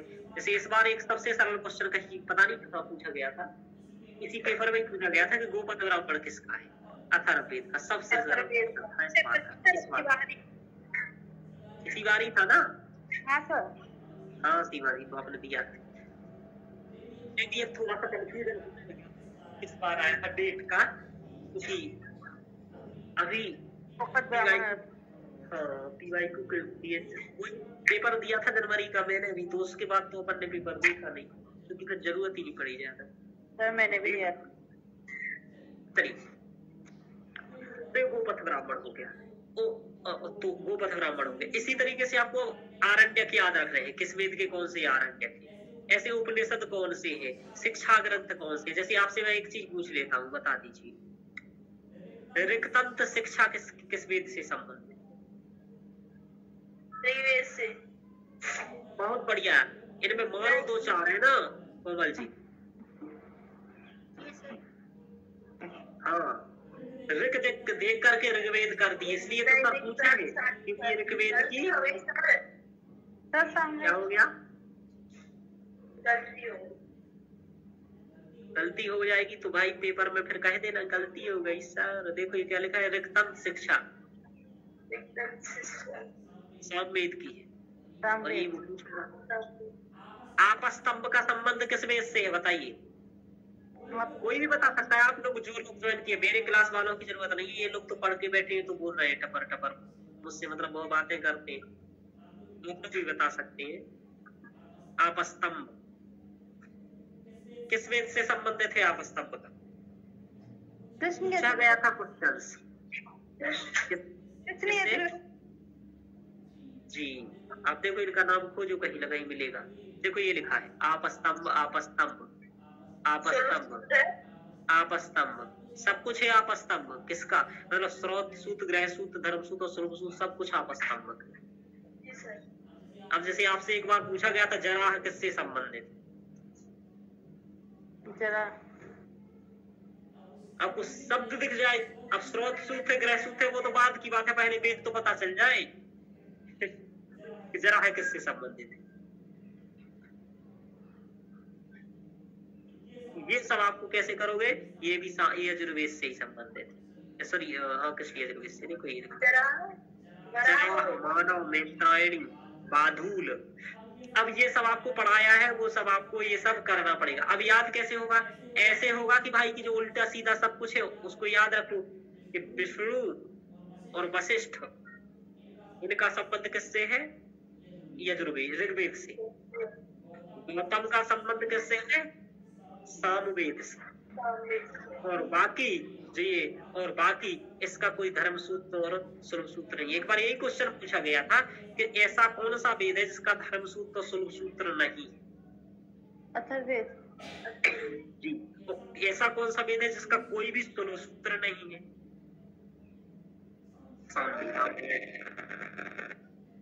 तो आपको ये चार्ट बहुत अच्छे से, आप जैसे क्या पूछता है, जो देवता होते हैं तो वो देवता भी पूछ लेता है कि अग्नि देवता किस वेद से है, यानी कि ऋग्वेद की उत्पत्ति किससे हुई है, अग्नि से। और अग्नि देवता किस लोक का है, अग्नि तो अरे अग्नि कहाँ रहती है, आपके घर में चूल्हे में, पृथ्वी पर रहेगी भाई, कहाँ चली जाएगी तो पृथ्वी स्थानीय है। वायु कहाँ रहती है बताओ, अंतरिक्ष में, अंतरिक्ष स्थानीय देवता रहेगा। सूर्य कहाँ रहता है, सबका बाप है, ऊपर ही रहेगा, तो द्यूलोक में रहेगा। तो मैंने आपको हाँ डायग्राम बनाया था इस तरीके से कि ऊपर वाला द्यूलोक वाला कहलाएगा। ये देखो सिलेबस में क्या है।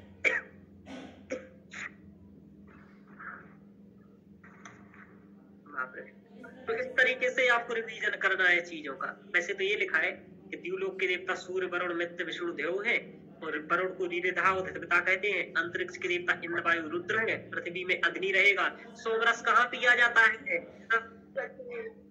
पृथ्वी पर। गुरुजी कहाँ मिलेंगे पढ़ने के थे, पृथ्वी पर, है ना।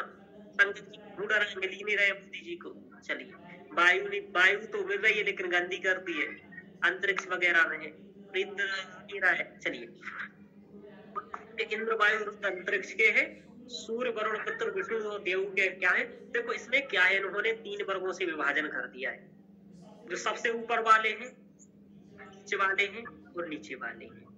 इस तरीके वैदिक काल में प्रकृति पूजा का महत्व था। किसका, ईश्वरीय पूजा का महत्व नहीं था। आप इनमें देखो एक भी ईश्वर का नाम नहीं दिखेगा। आप कहोगे रुद्र शंकर जी हैं, इनके रुद्र अलग थे उस समय। तो जो सूर्य हुए, वरुण हुए, विष्णु हुए, देव हुए, मित्र हुए, ये सब द्यू स्थानीय दिखता है। असुरी इंद्र, वायु, रुद्र हुए अंतरिक्ष स्थानीय, अग्नि, सोम, पृथ्वी, बृहस्पति, ये सब पृथ्वी स्थानीय है। तो ये आपको याद रखना है इस तरीके से, मूल बात है। तो आपको समझ में आया। इस तरीके से आपको संहिता साहित्य का रिवीजन करना है। 1 घंटे में संहिता साहित्य का रिवीजन हो जाएगा।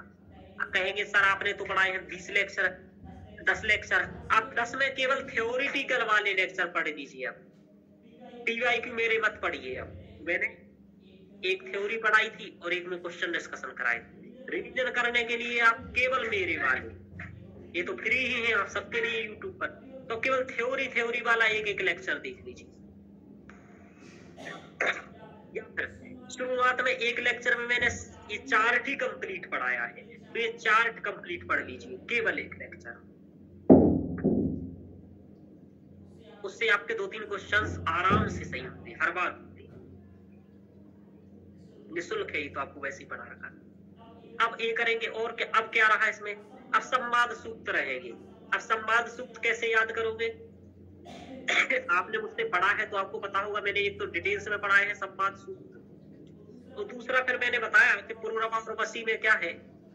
पुरोरवा और वसी में सबसे पहली बात ये याद रखनी है कि इसमें 18 मंत्र हैं। कितने हैं, 18।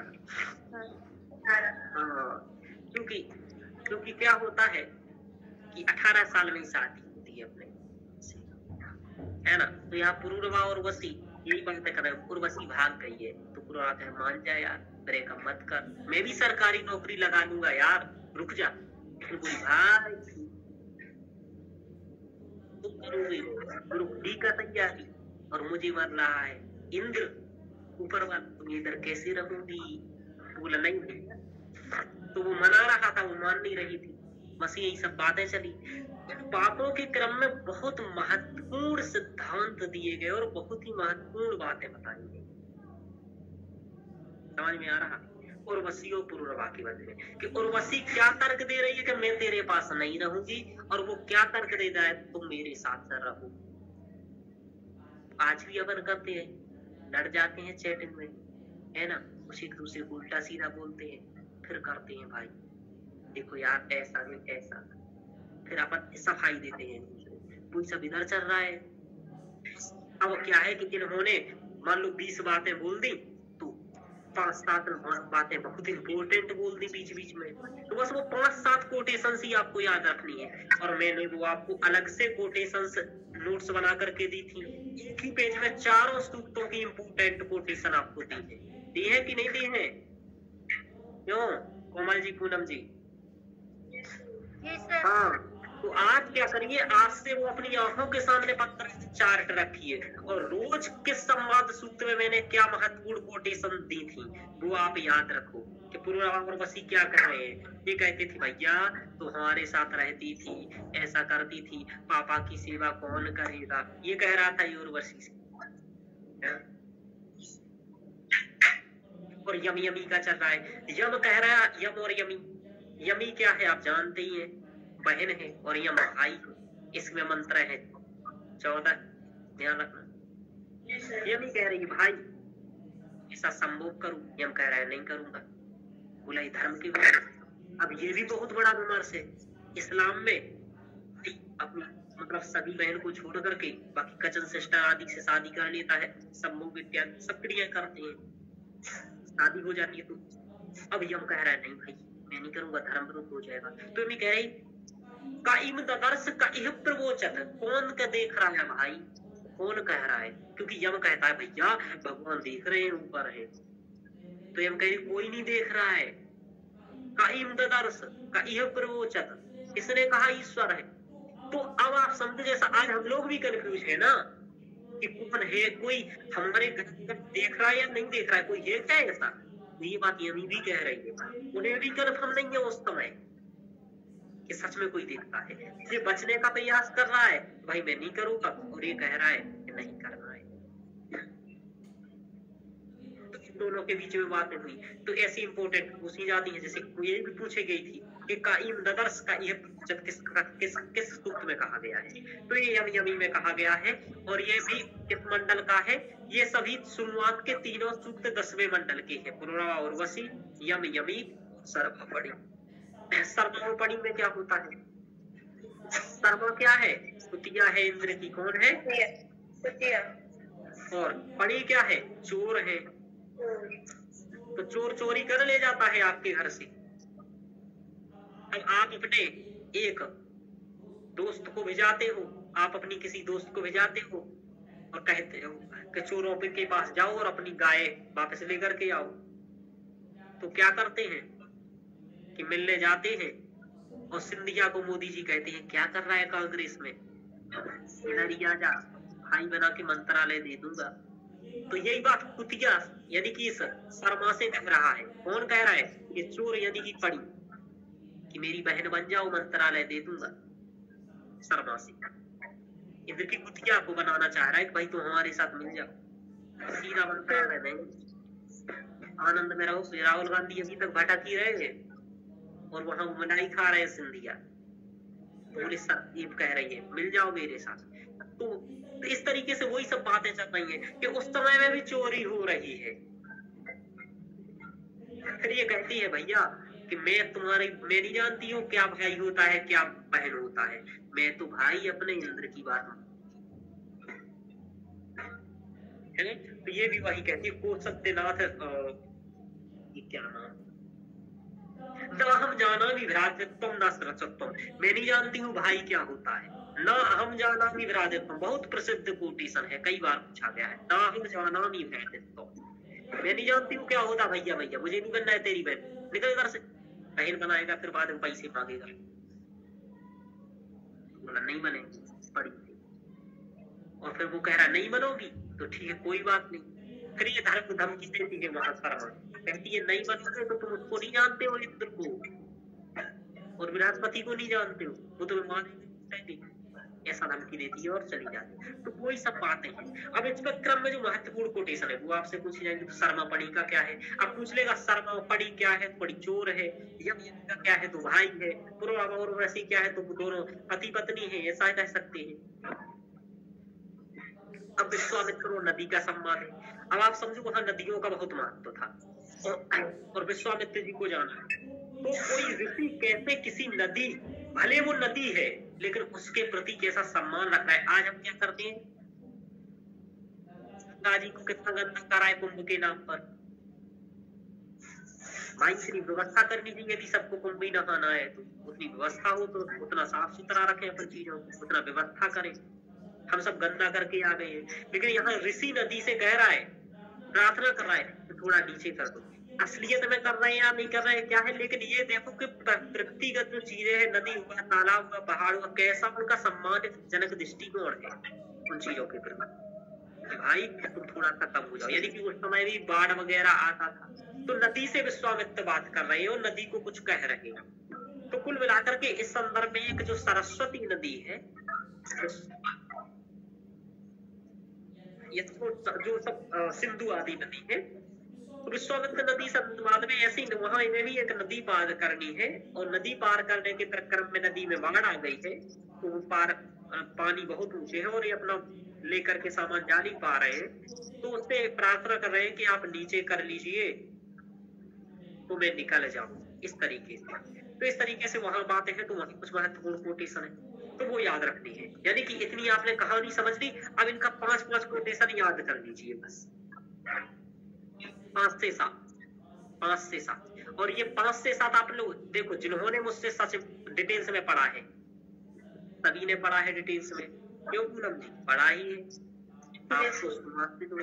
आपको केवल कोटेशन रिवीजन करना है, एक बार पढ़ लीजिए, 30 मिनट में ये हो गया आपका। देखो कितना सारा कंप्लीट हो गया फर्स्ट यूनिट का।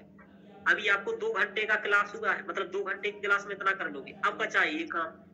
ब्राह्मण साहित्य 1 घंटे का है और मैंने ही लेक्चर पढ़ाया है। आपको नहीं पढ़ना है तो आप ब्राह्मण साहित्य का 1 घंटे का मेरा लेक्चर देख लो। ये वाला ब्राह्मण साहित्य का 1 घंटे का है और यहाँ वाला ये ब्राह्मण साहित्य की केवल 1-2 घंटे का क्लास है और दोनों क्लास 3 घंटे में देख लो आप। ये वाली क्लास तो पूनम जी आप लोग देख सकते हो। तो आप लोग सीमा जी, कोमल जी, यही काम आपको करना है। तो जो आपको लग रहा है ये कठिन पड़ रहा है, वो आप लेक्चर जल्दी से दुगनी स्पीड में, तिगनी स्पीड में देखो। जो लग रहा है कि आप अपन नोट से केवल रिवीजन करके स्मरण कर सकते हैं, वो कर सकते हैं। अब जो विद्यार्थी मेरी क्लास ज्वाइन नहीं किए हैं वो गाइड बुक का सहारा ले सकते हैं। जैसे आप 1 घंटे में क्या करिए, ब्राह्मण साहित्य गाइड बुक से पढ़ लीजिए। हालांकि एक बार से एक्सपीरियंस में पढ़ना बहुत जरूरी है, लेकिन ठीक है यदि आपके पास नहीं पढ़ा है तो अब ये करिए। 1 घंटे में ब्राह्मण साहित्य कंप्लीट हो जाएगा। ब्राह्मण साहित्य में होता क्या है, सबसे पहले तो ये बताइए कि कौन सा ब्राह्मण किस ग्रंथ वेद से संबंधित है। ब्राह्मण ग्रंथ में मूलतः क्या विषय वर्णन है बताइए। इसमें आप याद रखो DBPB, क्या याद रखोगे?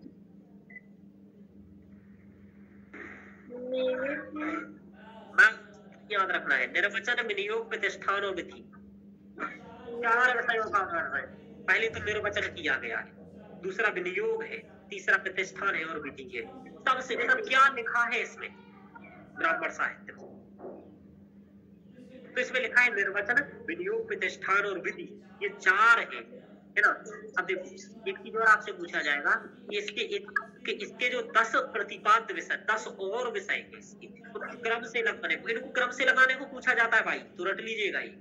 निर्वचन, विनियोग, प्रतिष्ठान और विधि आपको ऊपर नीचे करके देगा और आपको क्रम से लगाना पड़ेगा, तो इसलिए लिखा है NBP। क्या है? आपने सर जैसे याद किए हैं वो याद कर सकते हो, वरना आप अपने तरीके से भी कर सकते हो। निर्वचन के प्रतिष्ठान और विधि, निर्वचन की प्रतिष्ठान विधि, विधि आपने याद किया, आप कर सकते हो। साहित्य में और क्या करोगे, क्या है इसमें यज्ञ प्रक्रिया को बताया डिटेल्स।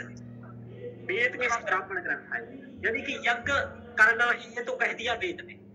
कैसे करेंगे, जैसे अश्वमेध यज्ञ करना ही यजुर्वेद में कह दिया। उसमें हवन कैसा करेंगे, किस चीज की आहुति देंगे, दही से देना है या पुरोडास से देना है या साकल्य या किसी और चीज से देना है, कैसे देंगे, पहले कौन सा मंत्र पढ़ेंगे, बाद में कौन सा पढ़ेंगे, बलि कैसी देंगे, किस तिथि को करेंगे, किस तारीख को करेंगे, ये सबका विस्तृत वर्णन ब्राह्मण साहित्य ग्रंथों में किया गया। तो यज्ञ और विधि ये दो महत्वपूर्ण बात है ब्राह्मण। अब ब्राह्मण साहित्य क्या है, ऋग्वेद के कौन सा ब्राह्मण, कितने ब्राह्मण ग्रंथ है बताइए, बोलो।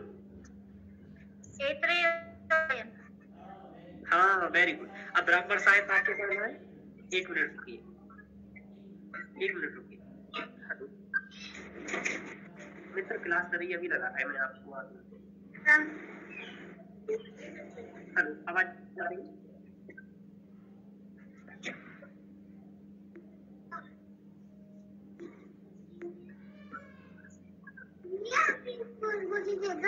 क्लास चल रही है बेटा मम्मा की।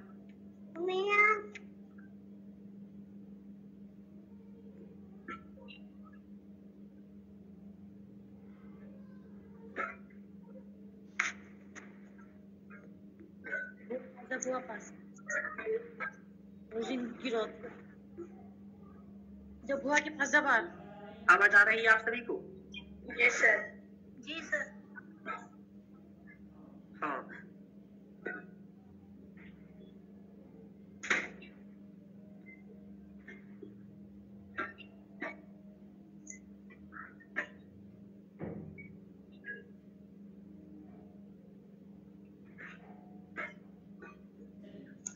अब हम लोग देखते हैं आगे।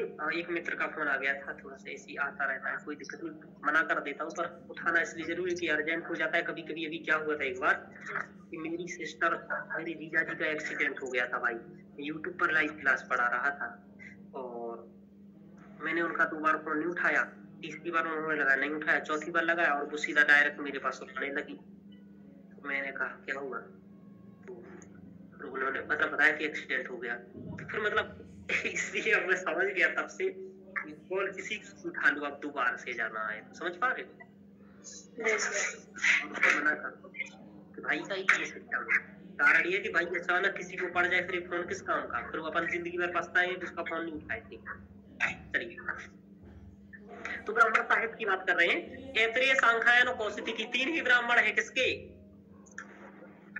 ऋग्वेद की। ही एकमात्र ब्राह्मण है यजुर्वेद का, और तैत्तिरीय, मैत्रायणी, कटक, कपिस्थल किसके हैं, कृष्ण यजुर्वेद के। सामवेद के सबसे ज्यादा ब्राह्मण ग्रंथ है, बार बार पूछा जाता है सामवेद के ब्राह्मण। पूछेगा साहित्योपनिषद किसका है, लोग सामवेद का। अद्भुत ब्राह्मण किसका है, सामवेद का। प्रौढ़ ब्राह्मण किसका है, सामवेद का। जैमिनी सामवेद, वंश ब्राह्मण सामवेद, देवता सामवेद, आरसीय सामवेद, संविधान सामवेद, छांदोग्य, षड्विश, पंचविश। यानी कि सबसे ज्यादा ब्राह्मण ग्रंथ किस वेद के हैं, ये भी पूछा जाएगा, तो क्या कहोगे, सामवेद के। हाँ ये बात बहुत ध्यान रखना। अब आप एक काम और कर सकते हो कि गोवध ब्राह्मण किसका है, अथर्ववेद का। ये तो 27 जनवरी को पूछा था, है ना। अब आपको क्या याद रखना है, इन तीनों का याद रख लो, ऋग्वेद का, यजुर्वेद का और अथर्ववेद का। बाकी जो कुछ है वो किसका है, ऐत्रेय, सांख्यायन, कौशिकी ऋग्वेद का हो गया। सतपथ, तैत्तिरीय, मैत्रायणी, कटक, कपिस्थल यजुर्वेद और कृष्ण यजुर्वेद का हो गया। बाकी गोपथ सबको पता है अथर्ववेद का हो गया। बाकी जो है वो किसका है, सामवेद का। लेकिन ध्यान रखना, ऐसा सामवेद का सब कुछ मत कर देना, क्योंकि आपको जब आपको सुलभ सूत्र की बात आएगी, इन सब की बात आएगी, तो आपको ये करना है कि ये सब चीजें सामवेद का याद रखना है और इसका अथर्ववेद का याद रखना है और ऋग्वेद का याद रखना है। तो बाकी जो कुछ है वो किसका है, यजुर्वेद का। जी सर। ये ध्यान रखना। जैसे कैसे याद रखोगे? आपसे यदि पेपर में पूछ ले विष्णु विष्णु वशिष्ठ अश्वाइन संखायन ये किससे संबंधित है? तो ऋग्वेद से। बाकी याद कर लेना, गौतम खादिर गोविल गौतम जैमिनी मशक ये सब किससे? सामवेद का। तो वेतौन कौशिक किसका? अथर्ववेद का। और बाकी सब किसका? जो बचा हुआ है यजुर्वेद का। तो इस तरीके से आपको मतलब ये आपको अपने अकॉर्डिंग करना पड़ेगा। तो इस तरीके से ब्राह्मण साहित्य आप कर लेंगे। अब ब्राह्मण साहित्य बहुत सरल है, वो अथर्ववेद का हो गया। अब ब्राह्मण साहित्य के 10 वो जो चीजें हैं वो क्रम से याद रखनी है। ये आपसे बार बार पूछा जाता है 10 का नाम, इस बार भी पूछा गया था क्रम से लगाने को। ये श्लोक आपको रख लेना है। ये 10 विषय वर्णन होते हैं। हेतु निर्वचन निंदा प्रशंसा संशयो विधि प्रक्रिया पराकल्पो व्यवधारणा विकल्पना कल्पना, ये 10 प्रतिपाद्य विषय है ब्राह्मण साहित्य के। किसके हैं? ब्राह्मण साहित्य। हेतु निर्वचन निंदा प्रशंसा संशय विधि प्रक्रिया पराकल्प व्यवधारणा कल्पना। क्रम से याद नहीं होंगे व्यवधारणा विकल्पना। अब ये क्रम से याद होने चाहिए। ये श्लोक रट जाओ, सिलेबस में ही लिखा है। सिलेबस से 30+ क्वेश्चन आएंगे, चिंता मत करो। इसका कभी कभी तो 40+ हो जाता है। चलिए तो ये आपको कर लेना। हेतु निर्वचन निंदा प्रशंसा संशयो विधि प्रक्रिया पराकल्प व्यवधारणा विकल्पना, ये हो गया। तो इस तरीके से आप ब्राह्मण साहित्य का रिवीजन कर लोगे। और इसके अलावा ये ब्राह्मण साहित्य कर लेना, जैसे मैंने बताया था प्रतिपाद्य विषय के। तो प्रतिपाद्य विषय तो अभी याद बताया मैंने, 10 प्रतिपाद्य विषय वो है। विधि क्या, उसके प्रकार क्या है, बहुत डिटेल से में पढ़ाया था मैंने। अग्निहोत्र पढ़ाया आपको। अग्निहोत्र में क्या होता है? ये हवरे याग है, दोनों टाइम किया जाता है, सुबह शाम, है ना। हम लोग नहीं करते थे सुबह शाम, जो दादाजी लोग करते थे, मम्मी वगैरह पहले, सुबह शाम आप होम करो तो उसी को अग्निहोत्र कहते। अग्निष्टोम याग एक सोम याग है, इसमें सोमरस की आहुति दी जाती है। याद रखना, 5 दिन में होता है। ऐसे 10 पूर्णमास याग में 5 प्रयाज होते हैं, 3 अनुयाज होते हैं। क्वेश्चन पूछा गया है। ये एक हवर याग है, इसमें आहुति दी जाती है। 30 दिन में एक किया जा, 30 दिन तक चलता है। अमावस्या और पूर्णिमा को ये चलता है। इस तरीके से ये यज्ञ चलता है। ये हो गया ब्राह्मण साहित्य। ठीक है, ध्यान रखना। तो अब इस तरीके से अब आपको बचा है उपनिषद साहित्य। उपनिषद साहित्य में क्या करना है आपको? तो ब्राह्मण साहित्य का इस तरीके से रिवीजन कर लेना है। अब यहाँ है आपको वेदांग, आरण्यक और वेदांग। आरण्यक का मेरा 30 मिनट का लेक्चर, 1 घंटे का 30 मिनट का लेक्चर है और 30 मिनट के क्वेश्चन। इसको आप चाहो तो वीडियो बना करके 30 मिनट में देख लो। और 30 मिनट में मैंने वेदांग कराए, यूट्यूब पर पढ़ा, ये देख लो। तो टोटल मिलाकर के 5 घंटे में ये सब कुछ हो गया। हो गया? जी सर। जी सर। और 5 घंटे में 80 मिनट से आपके 10 क्वेश्चन आ रहे।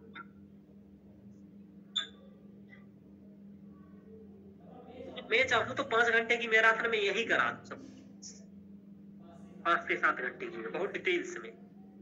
पर प्रॉब्लम अभी नहीं करा सकता। करा तो मैं देता, मतलब करवा दूंगा अभी आगे जो ये पेपर हो जाएगा अपना, इस पेपर के बाद मतलब मूल सिलेबस अपन एक बार कवर कर लेना कोमल जी, सीमा जी।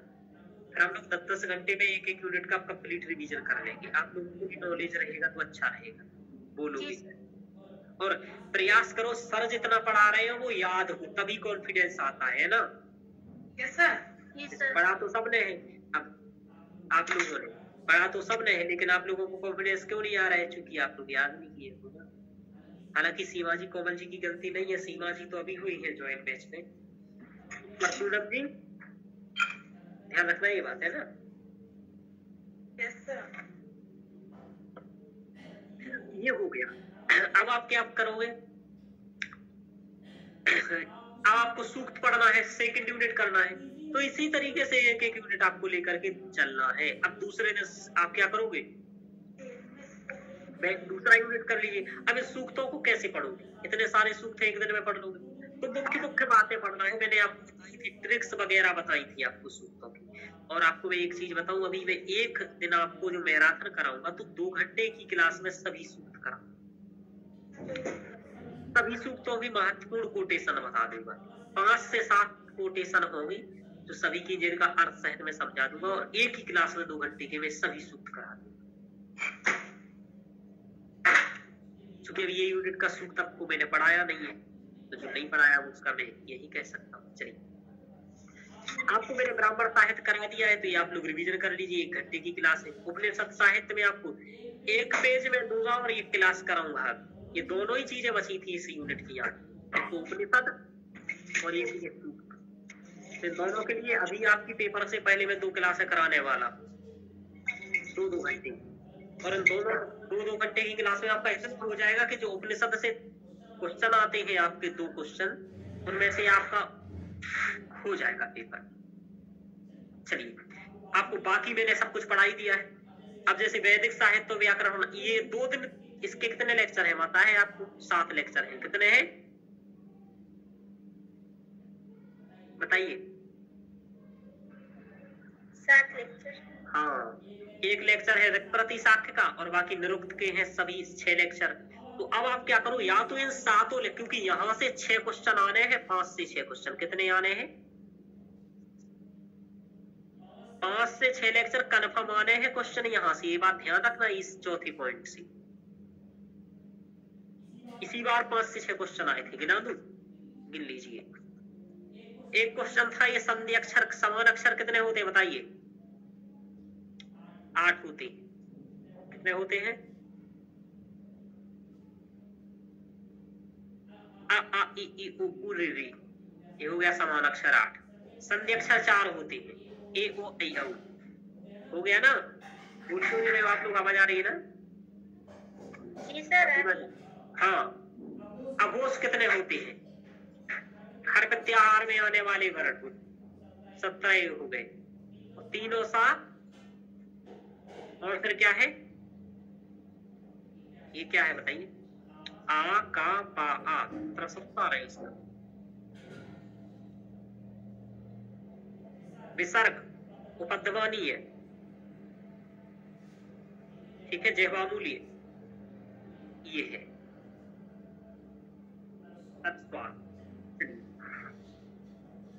विसर्ग, पद्मानीय, जहवामूल्य और अनुस्वार। चलिए, तो संवरण कितने होते हैं बताइए? बताएंगे? तो 10 होते हैं। 10 होते हैं। और द्वितीय चतुर्थ है वही है।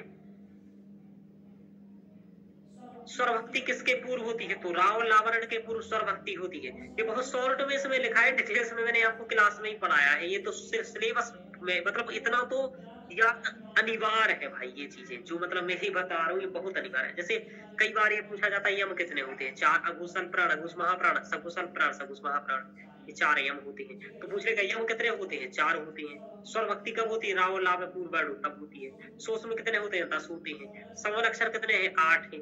असंधि अक्षर कितने हैं? 4 हैं। अभी कौन से हैं वो भी पूछा जा सकता है। रक्त संज्ञक किसे कहते हैं? तो रक्त संज्ञकों को तो पूछा गया कई बार, अनुनासिक को रक्त संज्ञक कहते हैं। अनुनासिक क्या है? यमगणना, यमगणना ये अनुनासिक है। तो ये 5 वर्ण, तो अनुनासिक क्या को ही रक्त संज्ञा कहते हैं। बोले रक्त संज्ञा किसकी होती है? तो आप कहना अनुनासिक की होती है। अब कहेगा संयोग क्या होता है? तो वही संयोग संज्ञा वाली बात है यहाँ कि जब दो व्यंजन के मध्य में स्वर ना रहे तो वहां संयोग हो जाता है। जैसे दा है और था, तो स्वर हो जाएगा यहाँ भी, दोनों मिल जाएंगे। चलिए, प्रगृह्य क्या है? प्रगृह्य के बारे में बताया गया है। तो प्रगृह्य संज्ञा आप लोगों ने पढ़ी होगी। सब बुद्धौ साकल्य से बनारसी आदि बातें पढ़ी होंगी आपने वहां पर। अपने भानो, ये सब भानो उदाहरण पढ़ा होगा। तो एक सवाल पूछा गया था, भानो वगैरह, भानो किस चीज का उदाहरण है? प्रगृह्य का उदाहरण, ध्यान रखना। तो इस तरीके से क्वेश्चन आएगा। अब ये रिफित क्या है? रिफित, तो रिफित क्या होता है? पंचम उष्म वर्ण होता है जो स्वर के पूर्व होता है। उष्मा रेपी पंचमो नामी पूर्वा, ये आपको मैंने बता दिया। अब ये तो मैंने केवल 5 मिनट में बता दिया आपको बात। इसको आपको 1 घंटे के लेक्चर देख करके, जो 2 घंटे का लेक्चर है ऋक्प्रति शाखा पर, वो आपको कर लेना है। क्वेश्चन क्या बनेगा? ऋक्प्रति शाखा किससे संबंधित है? तो शिक्षा ग्रंथ से संबंधित है, यानी कि वेद के अंग है शिक्षा। वेद के अंग इस बार पूछा गया था कौटिल्य के अनुसार, क्रम से बताइए, बता पाओगे? सीमा जी, कोमल जी, पूछा गया था कौटिल्य के अनुसार जो 6 शास्त्र है उनका क्रम बताइए। 1 अगस्त को पूछा गया था, 30 अगस्त 2024 को यूजीसी शिक्षाकल्पो व्याकरणम निरुक्त छंद ज्योतिषम। क्या है? शिक्षाकल्पो व्याकरणम निरुक्त छंद ज्योतिषम, याद रख लीजिएगा, कौटिल्य के अकॉर्डिंग पूछा गया। तो उसमें जो शिक्षा ग्रंथ है उसी के अंतर्गत प्रतिशाख्य ग्रंथ आती है, ध्यान रखना। हाँ, ये ऋग प्रतिशाखा था, ध्यान रखना। अब ये ऋग प्रतिशाख्य आपका, इसके एक भाष्यकार है, इसके लेखक कौन है ये पता है आपको? ऋग प्रतिशाख्य कौन है? हाँ, ध्यान रखना। इन्होंने इस पर एक भाष्य लिखा गया, उपपट इसके भाष्यकार है, तो ये बिल्कुल बात है। बस क्या नाम है आपको जो बताइए वो तो आपको याद रखिए। अब देखो, अब आपको निरुक्त इसी तरीके से रिवीजन कर लेना है। अब जो मैंने तो बता दिया 10 मिनट, अब इसके मैंने निरुक्त के 6 लेक्चर पढ़ाए यहाँ। नाम क्या है? तत्वप्रधानी नामानी भाव प्रधान वाक्यातम। फिर मैंने बताया उपसर्ग, उपसर्ग 4 प्रकार के बताए थे, 3 प्रकार के बताए थे वहां पर उपसर्ग। एक तो बताए थे उपसंहार्थक, उपमार्थक। उपमार्थक कौन से हैं? तो एव ना चितनु, एव हो गया, ना हो गया, चित हो गया, नु हो गया, ये उपमार्थक है। कर्मोपसंग्रार्थक है, कुछ पादपूर्णार्थक है, जैसे कम एम इत उ, ये क्या है? पादपूर्णार्थक। पूछा जाता है कम एम इत उ, ये किससे संबंधित है? तो पादपूर्ण है। अब ये तो आपको डिटेल से पढ़ना पड़ेगा, उपसर्ग का क्या होगा। अब आपसे ये बार बार पूछी जाती है कि नदर बंधा उपसर्ग हो, इसका कथन है इनका रट लो, ये पूछा गया है। उच्चा बचा पदार्था भवन्ति थी, ये अभी पूछा गया था, ये किसका है? गार्गी का। यास कहते हैं कि शब्द नित्य है, लेकिन ये कहता है कि औदुंबरायण कहते हैं इंद्रिय अनित्य है और शब्द भी अनित्य है, क्योंकि शब्द हम बोलते हैं और वो समाप्त हो जाता है। तो ये पूछा जाता है कि इंद्रिय अनित्यम शब्द अनित्यम, कौन कह रहा है? तो औदुंबरायण पगला कह रहा है। अब ऐसा भाषा इसलिए बोलता हूँ तो ये सब बहुत विद्वान बने, इसीलिए मतलब याद रहे कि चूंकि अपन दो शब्द को नित्य कह देंगे ना, ये अनित्य कह रहा है, तो ऐसा थोड़ा सा याद रहेगा कि सबसे नीचे औदुंबरायण लिखे। बाकी सबके प्रति अपना सम्मान है, सम्मान हमेशा बनाए रखना है। बस आप लोगों को परीक्षा कैसे भी निकालनी है, चूंकि रटने की परीक्षा है, तो ट्रिक अजमाओ, हंसी मजाक अजमाओ, कैसे भी अजमा करके पेपर निकालो भाई। जी जी जी, सही बात। जी जी जी। अब ये 5-7 कोटेशन आप निरुक्त की रट लो, ये बहुत इंपोर्टेंट बार बार आ रहा है कि शब्द नित्य कौन कहता है, किस क्यों है नित्य, ये भी पूछा जाता है। तो व्याप्तिमान होने के कारण शब्द नित्य, ऐसा यास कहते हैं कि ये निरुक्त बनाया कहाँ से है तुमने, कहाँ से शब्द खोज के लाए हो निरुक्त में जो ये निगट्टु वगैरह। तो बोले छंदोभ्या समाहित समानता था। क्या छंदोभ्या यानी कि वेदों से एक एक शब्द को उठा करके हमने उसकी व्याख्या की है। तो कह रहे छंदोभ्या, छंदोभ्या मतलब होता है वेदोभ्या, वेदों से समाहित समानता ले करके इनको संग्रहित किया। मतलब इसमें क्या किया गया है निरुक्त में, जो वैदिक शब्द है उनकी व्याख्या की गई है कि वैदिक शब्द कोई है तो उसका क्या अर्थ है। जैसे आचार शब्द है, वो भी यहाँ आपको लगा हुआ है, देखो ये सब लगे कहा गया।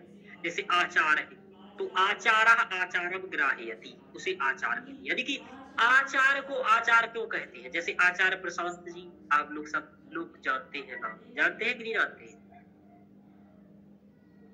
तो आचार्य प्रशांत जी को अपन आचार क्यों कहे? आचार डिग्री तो करते हैं शास्त्री के बाद आचार, तो आचार का नाम आचार क्यों है? तो इसलिए है क्योंकि आचारः आचार्यः आचारम ग्राह्यति, यानी कि जो आचार्य होता है वो अच्छे आचरण को सिखाने वाला होता है, ग्रहण करवाता है, सिखाता है, इसलिए उसको आचार कहते हैं। और आचार संहिता का मतलब होता है नीति शास्त्र, यानी कि नैतिकता की बातें सिखाता है। यानी कि आचार्य जो टीचर होता है, शिक्षक होता है, जो आचार्य है, वो आचार्य क्या करता है? विद्यार्थी को अच्छी अच्छी बातें सिखाता है। जो आचार विचार से कहते हैं कि उसका तो आचार ही विचार सही नहीं है, इसका मतलब ये कि वो गलत ढंग से चल रहा है। तो जो आचरण को सिखाए, हमारे गृहस्थ ब्रह्मचर्य में क्या सिखाया जाता है? आचार ही तो सिखाए। तो जो आचार सिखाए, नियम सिखाए, अच्छी बातें सिखाए, उसे ही हम आचार कहते हैं। और जो ला सिखा है उसे क्या कहते हैं? उसे दुष्टाचार कहते हैं।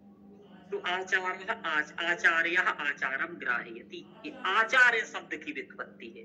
तो आपके पेपर में कुछ शब्द लगे, उन शब्दों की व्युत्पत्ति आपको पढ़ के जानी है। जैसे यहाँ पर कुछ कुछ लिखे, जैसे वीर की क्या है? वेतेर्वास्याद गति कर्मणा। हृदय की क्या है? गो शब्द की क्या है? समुद्र का समुन्नति वा, ये पूछा जाता है समुन्नति वा। 4 उल्टा सीधा करके लिख देगा तो आप ये रट लीजिएगा। वेग यति वेग, वक्ति वाक, उन्नति सताहुदक, नदमवर्ती नदी, बेस्वान रहा। इसी तरीके से आपको ये जो शब्द लिखे हैं इनको याद कर इनकी व्युत्पत्ति करनी है, क्योंकि इस शास्त्र में व्युत्पत्ति बताई है। व्युत्पत्ति का मतलब क्या होता है सर? अरे इस शब्द का क्या अर्थ होगा, इस शब्द का यही नाम क्यों रखा, उसके पीछे क्या लॉजिक है, क्या तर्क है। जैसे मैंने आचार्य का बताया ना, ऐसे प्रत्येक शब्द वेद का है, उसके पीछे शब्द बनने के पीछे लॉजिक क्या है वो इसमें बताया गया। क्योंकि वेद में तो केवल बोल दिया गया है, क्योंकि उस समय के लोग समझ रहे थे, उसके बाद के समय में लोग समझ नहीं रहे थे, तो वो सब। तो आपको ये सभी रिवीजन करना है। अब निर्वचन के सिद्धांत क्या है वो मैंने आपको पढ़ाई थी, रट लीजिए, क्रम से पूछा जाता है। वर्णागमो वर्ण विपर्यश्च, वर्णागम वर्ण विपर्य वर्ण विकार वर्ण विनाश धात्वार्थातिशय, ये 5 सिद्धांत है, इनको आपको पढ़ लेना है। निरुक्त के प्रयोजन, यानी कि क्यों हमने ये शब्दों की व्याख्या की, कारण क्या था, क्या हमें चुल्ल बच रही थी कि ये सब करना ही है, क्या हमारी जरूरत थी।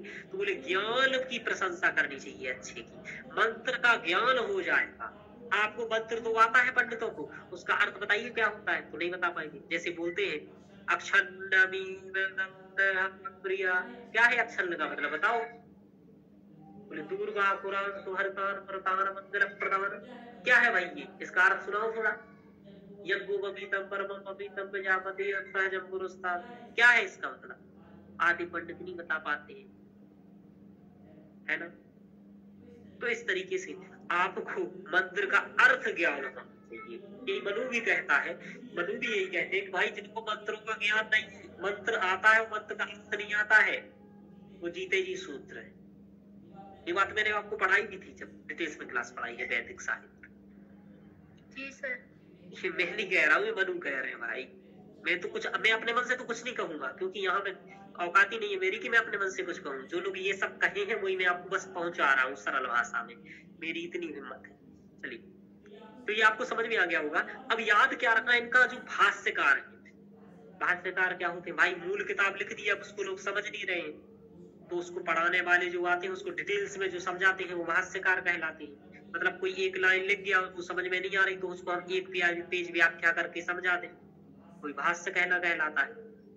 तो भाष्यकार कौन कौन हुए हैं?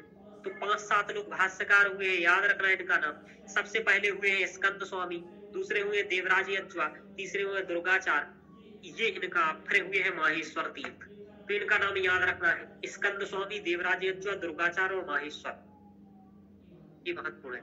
आपसे एक बार पूछा गया था दुर्गाचार्य जो है, दुर्गाचार्य ने किस चीज का भाष्य किया है? तो निरुक्त पर भाष्य दुर्गाचार्य का बहुत प्रसिद्ध है, ध्यान रखिएगा। तो दुर्गाचार्य, देवराज यज्वा, देखिए सबसे पहला किसने निरुक्त पर सबसे पहले भाष्य किसने किया है? तो स्कंद स्वामी ने 500 ईस्वी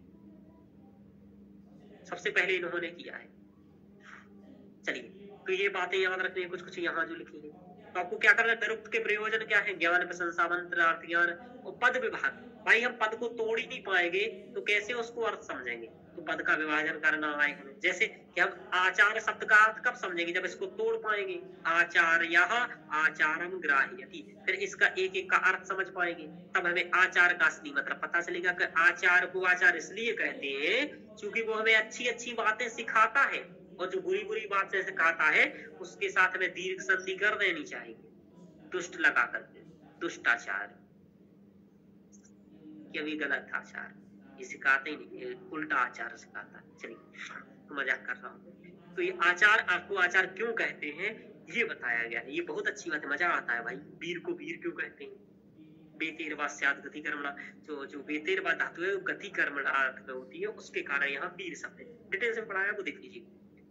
निरुक्त में जो देवत कांड बताया गया है, देवताओं को 3 भागों में बताया गया। वहां मैंने ये बताया रचनाएं कितने प्रकार की होती है, पूछा जाएगा कितने प्रकार की होती है रचनाएं?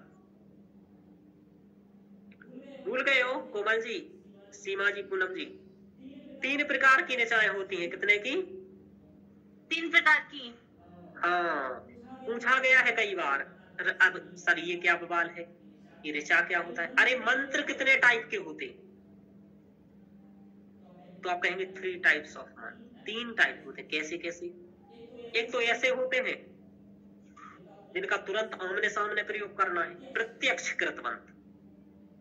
देवताओं में बैठा होगा और मतलब ऐसा कि हम ऐसा मंत्र होता है भाई, एक बात समझ लो पहले तो, इन मंत्रों में स्तुति की गई है देवताओं की, ठीक है? और देवताओं से हमें बात करनी है, कुछ ना कुछ मांगना है या कुछ ना कुछ प्रार्थना करनी है या उनका पूजा करना है या उन्हें कुछ देना है या कुछ लेना है। वेदों में के मंत्रों में ये है। तो आपके सामने बैठा होगा, जैसे आप लोग मेरे सामने बैठे हो कि नहीं बैठे हो? तो आप लोग हमारे प्रत्यक्ष हो।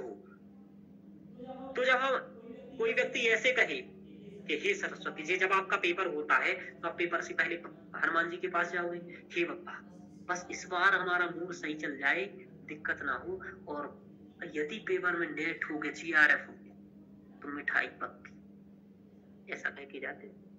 ये प्रत्यक्ष आप कह रहे हो डायरेक्ट देवता से। तो ऐसे ऋषि भी प्रत्यक्ष कहते थे, जैसे विश्वामित्र नदी से प्रार्थना कर रहे हैं, ये आमने सामने कर रहे हैं विश्वामित्र नदी से, तो ये प्रत्यक्ष कृत मंत्र हो गया, जो सामने करे, डायरेक्ट आमने सामने।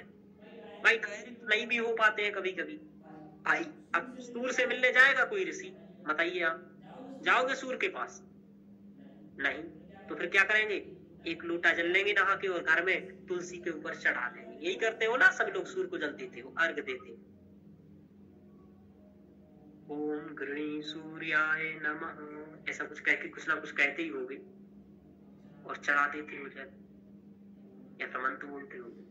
तो सूर को आप डायरेक्ट जा नहीं पाओगे, क्योंकि वहां जाओगे तो आप वहीं के रह जाओगे। तो सूर को आप प्रत्यक्ष नहीं परोक्ष कहोगे, जिसमें आप सीधे तौर पर नहीं कहते हो, परोक्ष मंत्र होते। एक होते आध्यात्मिक मंत्र, जिनमें क्या होता है, जिनमें नैतिकता की बातें बताई जाती हैं आपको कि ऐसा करना चाहिए, ऐसा नहीं करना चाहिए। जैसे कि वहां बताया जाता है कि अभी एक अक्ष सूक्त आपका लगा हुआ है, अक्ष मतलब होता है जुआ खेलना, तो वहां कहा जाता है कि जुआ मत खेलो, खेती करो बेटा, खेती में लाभ। अक्षयर्मा, ये कई बार पूछे गए ये लाइन, अक्षयर्मा दिव्यत कृषि मत, कि अक्षयर्मा मत खेल भाई, अक्षयर्मा पासे मत खेल, जुआ मत खेल। तो देखो यहाँ भी ये मना कर रहे हैं, वेद में मना कर दिया गया है, फिर भी खेला किसने? पांडवों ने। इसलिए देख रहे हो आप, बाद में किसी करते रहे, वन पर्व में घूमते रहे। तो अक्षयर्मा दिव्यत कृषि मत, इससे अच्छा तो बेटा खेती कर। तो ये किस सूक्त की लाइन है, कई बार पूछा जाता है। तो ये अक्ष सूक्त की लाइन है, और अक्ष सूक्त किसका सूक्त है? ये ऋग्वेद का सूक्त है। देखो ये लिखा है अक्ष सूक्त है, इसमें 14 मंत्र हैं। इसके अक्ष सूक्त के देवता कृषि हैं, ठीक है, मंत्र 14 है। और अक्ष सूक्त के में ये लाइन जो इम्पोर्टेंट कोटेशन है इसकी, जो ये लिखी है, इसके ऋषि कवय एलूस हैं। कौन है ये? कई बार पूछा जाता है भाई, कवय एलूस कौन सा है? ये किसी की पाश्चात आ गया कवच एलूस, हाँ कवच एलूस, तो वो याद, हाँ सॉरी कवच एलूस। अब ये ऋषि है इसके, और ये अक्षयर्मा दिव्यत कृषि मत। तो इस तरीके से ये बहुत प्रसिद्ध कोटेशन है। तो अब ये क्या कह रहे हैं, यहाँ कोई अच्छी बात सिखा रही है, अपन आध्यात्मिक बात सिखा रहे हैं कि भाई पासी मत खेलो, कृषि करो। तो ऐसी अच्छी अच्छी बातें कई जगह पर बताई गई इन सूक्तों में। तो उन जो ये जहां पर ऐसी नैतिकता की बातें दी गई हैं, बताई गई हैं कि ऐसा करो, ऐसा करना चाहिए, ऐसा करना चाहिए, तो ये आध्यात्मिक ऋचा है। तो ये 3 प्रकार की ऋचाएं हैं इस तरीके से। तो ये आपको पढ़ना है इसमें, प्रत्यक्ष परोक्ष आध्यात्मिक। तो अल्पसाह त्रिदेव, 3 देवता बताए गए, पृथ्वी स्थानीय, अंतरिक्ष स्थानीय। ये मैंने शुरुआत में चर्चा की थी आपसे। इस तरीके से फिर आप क्या करेंगे, वैदिक व्याख्या पद्धति में प्राचीन और अर्वाचीन व्याख्या करने वाले कुछ रहेंगे। तो ये सब प्राचीन वालों के मत हैं। अर्वाचीन में मैंने वहां प्राचीन और अर्वाचीन आपको पढ़ाए थे, वो ध्यान रखिएगा। ये मैंने 4 देवताओं से संबंधित बाद पढ़ाए थे, तो इनको क्रम से याद रखिएगा। पौरुष्य, अपौरुष्य, कर्मार्थो, कर्मार्थामोत्थो वेविधम, नित्यम उभय विधम। पौरुष्य विद्यम, अपौरुष्य विद्यम, कर्मार्थो भयविध्यम नित्यम अभयविध्यम, ये 4 प्रकार के 4 देवतावाद है, इनके बारे में पढ़ाया था, तो ये कर लीजिए। अब ये सब इतनी कम से कम बातें आपको करके जानी, तो मैंने तो बस आपको बता दिया सामान्य। अब आप लोग मेरे क्लास वाले क्या करेंगे जाकर के, आज मैंने कितनी यूनिट आपको बता दिया, मेन बातें कैसे करनी है, 2 यूनिट, कितना बता दिया? सीमा जी सुन रहे हो? कोमल जी? हाँ। अब अगले 2 दिन में आपका काम है कि आप ये दोनों यूनिट का नोट्स आपके पास है, लेक्चर आपके पास है, आप जाओ और देखो, और रिवीजन जहां लगता है कि ये देख के करना है तो करो, जहां लगता है आपको नोट्स पढ़ के काम चल जाएगा नोट्स, और एक चीज आपको करनी है। अभी इतनी